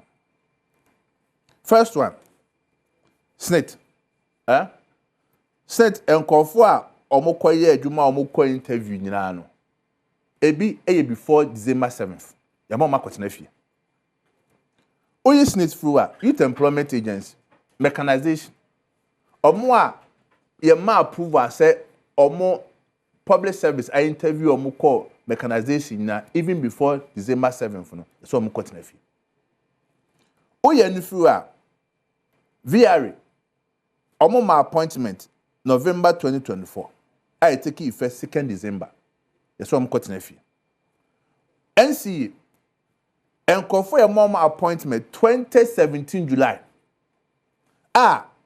omunya confirmation ye ka so nya confirmation it means wa call to public service interview e confirm ebi mo 20th July 2018 no ye so omo kotena fi July 2018 oye ni fu NHIS enkofo ye mama appointment October 15th 2024 ye so omo kotena fi Ghana Maritime okra de bobo say airtime enkofo e mom appointment 3rd June 2024 yes so omo kotena overstaffing overstaffing that and the papa de betina joy and gave some reasons why those instructions should be carried through because society amongst them manticra and overstaffing people are there. Mind say there's a difference between say obi yeman appointment okay because of institution no baby eduru yemfa obia ana obi wo ha say bi woti ni fie no wonim wadwuma mu nsem board ana ma approval ana ya capture our budget mu ana ma approval say ya fa nkofo wadwuma and such a person man can be no why in any case about we campaign no oye ese with the 24-hour economy and ebe o member o my want is asem no they are still on yes you can say 24-hour economy no you per say ye shift ebi be ya nopa ebi be ye numre and you say anopa na overstaff no ha enumre so e and ka we kwa dey say ka ban demonstrate say the 24-hour economy no or dey sha say na o my I can tell you say enkofo o mayi o madi nyina no o me da se no kokot ebi edi kan am call for interpretation ebi also you almost su aban no and I can tell you say enkofo na mo bia say ye de bo me de be bo na at the country am board TUC ebo public service workers union and say precedents that NDC for a so no is telling us in future no public servant being one adwuma a guarantee. And I'm very surprised by now TUC for NTC abontin ko demonstration ko strike. Public service workers union enter NTC abontin because obi are confirming in 2018 our public service worker. Now aban to me ba e ka tell say may you the kotenafia. It means on my hand obi oye adwuma of public service bian aban bi asesa otuma show na ka tell so we you obi antimi taking on. But that should not be encouraged. Yes, that should not be encouraged. I agree with that you. Should not be the order of the day. I agree with you. That is not the best practice. I agree with you. And that is why I'm surprised leadership of what TUC, all public service workers union, close sack, any portfolio in ano, or Muntimi Yan who didn't conscious are buying the over yeno, nyadwin, when Jaya, you be the Juma Begu form. And so mine, maybe I will never encourage it. But what it means is Echnano, so be yes, I do, yeah. Mine to say moral right, Ben, I'll bet no, but let us all fight and condemn it now. So that tomorrow, so be behavior, or Nyako could do the crowd fine. This president is not healthy for us as a country. Into what are we doing? It's the same of when there's Marco court. Your job public servant now on their own. The mother body is not with them. The mother body is not taking any steps to let the government know say, you found so we MPP ni, you found so we NDC ni. So by now we're there, you know. And now they are here as public service workers union. That's a TUC, a better plan because a better mine. Now, me dear away me say, hey, oh my young football ha genuinely. You are not happy with no maybe MPP am I here. Say institution perfect. And to bu ha or to sante ko to aba ma Ira Mahama say Ira Mahama so oba obesisa o man. Emma the fact original 7 January e didn't see simple so catch say obabi oba o man panya ma obia.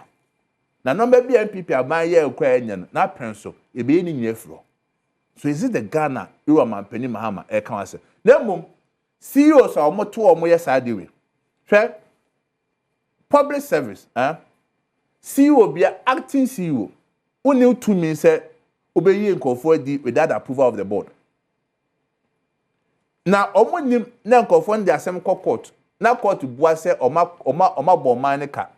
Na nkofo na ma terminate on my appointment no. Omo compensate to oma. They have caused financial loss to the state. CEO be no wa act na say be wo to ni same board. And to ni border on what basis? And I say staff for all her public service are confirmed in 2017-2018 who acting CEO without board who's way in. And you cannot rely on the directive for irregulars there because any case as some call can say from December 7 that's correct. And before Julius Debra's own distinct from what is happening now. Yes, Julius Debra never said that. It's totally different. So only or specific. Or see in furtherance of good governance, those that got the appointment after December 7, how they are looking at those matters. In fact, he dealt with the institutions, got the data before this had inventory. But this is not the directive from the chief of staff. And on what basis now we will terminate my appointment?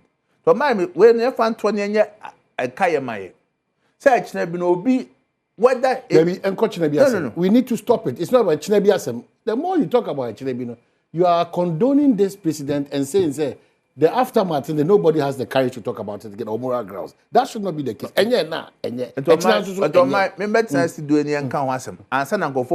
But clearly, who said we are supporting that? It is the best practice for us. But we can appeal and continue to make that drum that noise. As I say, a bounty as say, Obia Yajuma, if you want to, if you see, if you Bosume Bear and what tree. Yentimi fiti putu empiani sinchensa. It is a public civil servant. Public servant. And conform my public service commission interview. Or my go through probation, yes, I confirm one. Board the one minister or her board now approve it. Now one person will be acting CEO. Also by what terminate my appointment. Oh Ghana. Okay, so called Jubilee House is here because a change of guards and they say Brano almost such a move. Na enyoma ekoso or kama and na ekoso is live right now our Jubilee House nti ebo mahwe kakra kama nti de wo hono no Yeah, but wrap up, General, because of the time. On my medals, but just take note, sir. Na me boa. Aban ne 100 days will be no. The Patriotic Party, the Bear press conference, ama the true state of the nation after 100 days. No man make a car me one in no cry the a tip of an iceberg. You can claim in a yak. Said the man tell you a Mahama before man January 7th. On April, I think it's almost 100 days in Besson, 11 for 14th April. 14th or 15th April back. Omu wia. Ebe ko Easter na ban MPP ye betnas.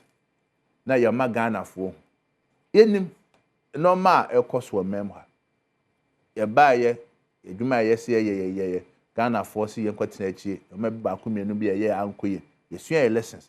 Now so you continue to be a responsible opposition party. No make cost Ghana fo. An opposition party that the center is not holding. How do you fight government? Minim center na abreki a okanwasa. Because things are falling apart. Minim anger of fiber. The center is not holding. Center in there. There's so much chaos noise in your party. Me who is that? Share Oman so call party be our elections. Na in Kukuba. Even the shock. Say ya to aba me lose. It takes time for certain people even to come to reality. Say ya to aba anyi. And the boy cry what I say when how to even get the courage. Say bet my story. Yes, she no my idea eba. Accusation beba. Hey, MPP you winning 2000 NDC accusation only 2001 sir. You lose 2009. Then mum they here to tuni and such a ya the beba party. Any kwan be fa so a obetimi akari party fo nyina ho se yanom ampa yakoto aba no che de yehwehwe yensa anka ye tena se na de bia no etoto mane ye ho we ya yesi a ye be wie no Ghana na entwen ye. And so it's hard time de bia me catch a party for say yes no matter what say free o man peni dada o say free party national party o say free flag bearer say free officers o say free bibia ba bia duri de me hye party no. Okay. And the hye party ni wi a akonya wo se ba koto aba. Ye kwa koto aba o free say we be na ambo na be sesa na but masesa no. But ye measured of ensema yeka. Now I can assure you here Professor Makukwe the committee adwuma o moye no o masre 1 week extension and acha a week o do report in beba o the report in ba steering committee betnase ye be share report no if be connect if you neck be national council the SABA be a restructuring BSA party member party na sorry say gina no e be ho adwuma that one I can assure you o my me better of the car say I was going to run a very transparent and very peaceful parliamentary and presidential primary. Taka the same assure party for say no maybe a see dear party bar party and go for buffy and go for to die and no maybe a relationship between party near buy no maybe a course and go for near junior. Na me buana restructuring about. You better sitting now. So after the Easter break, you come back for New Patriotic Party and matters arising. Yes, I turn my year the two state of the nation area. Now you better answer account. Okay. So thank you so much. Lawyer Justin Kudia. And good morning to the former DC Biakoye, Honorable Millicent Kaboki Kabo. Good morning to you. And then this one to Uncle Tony on Agboba Road.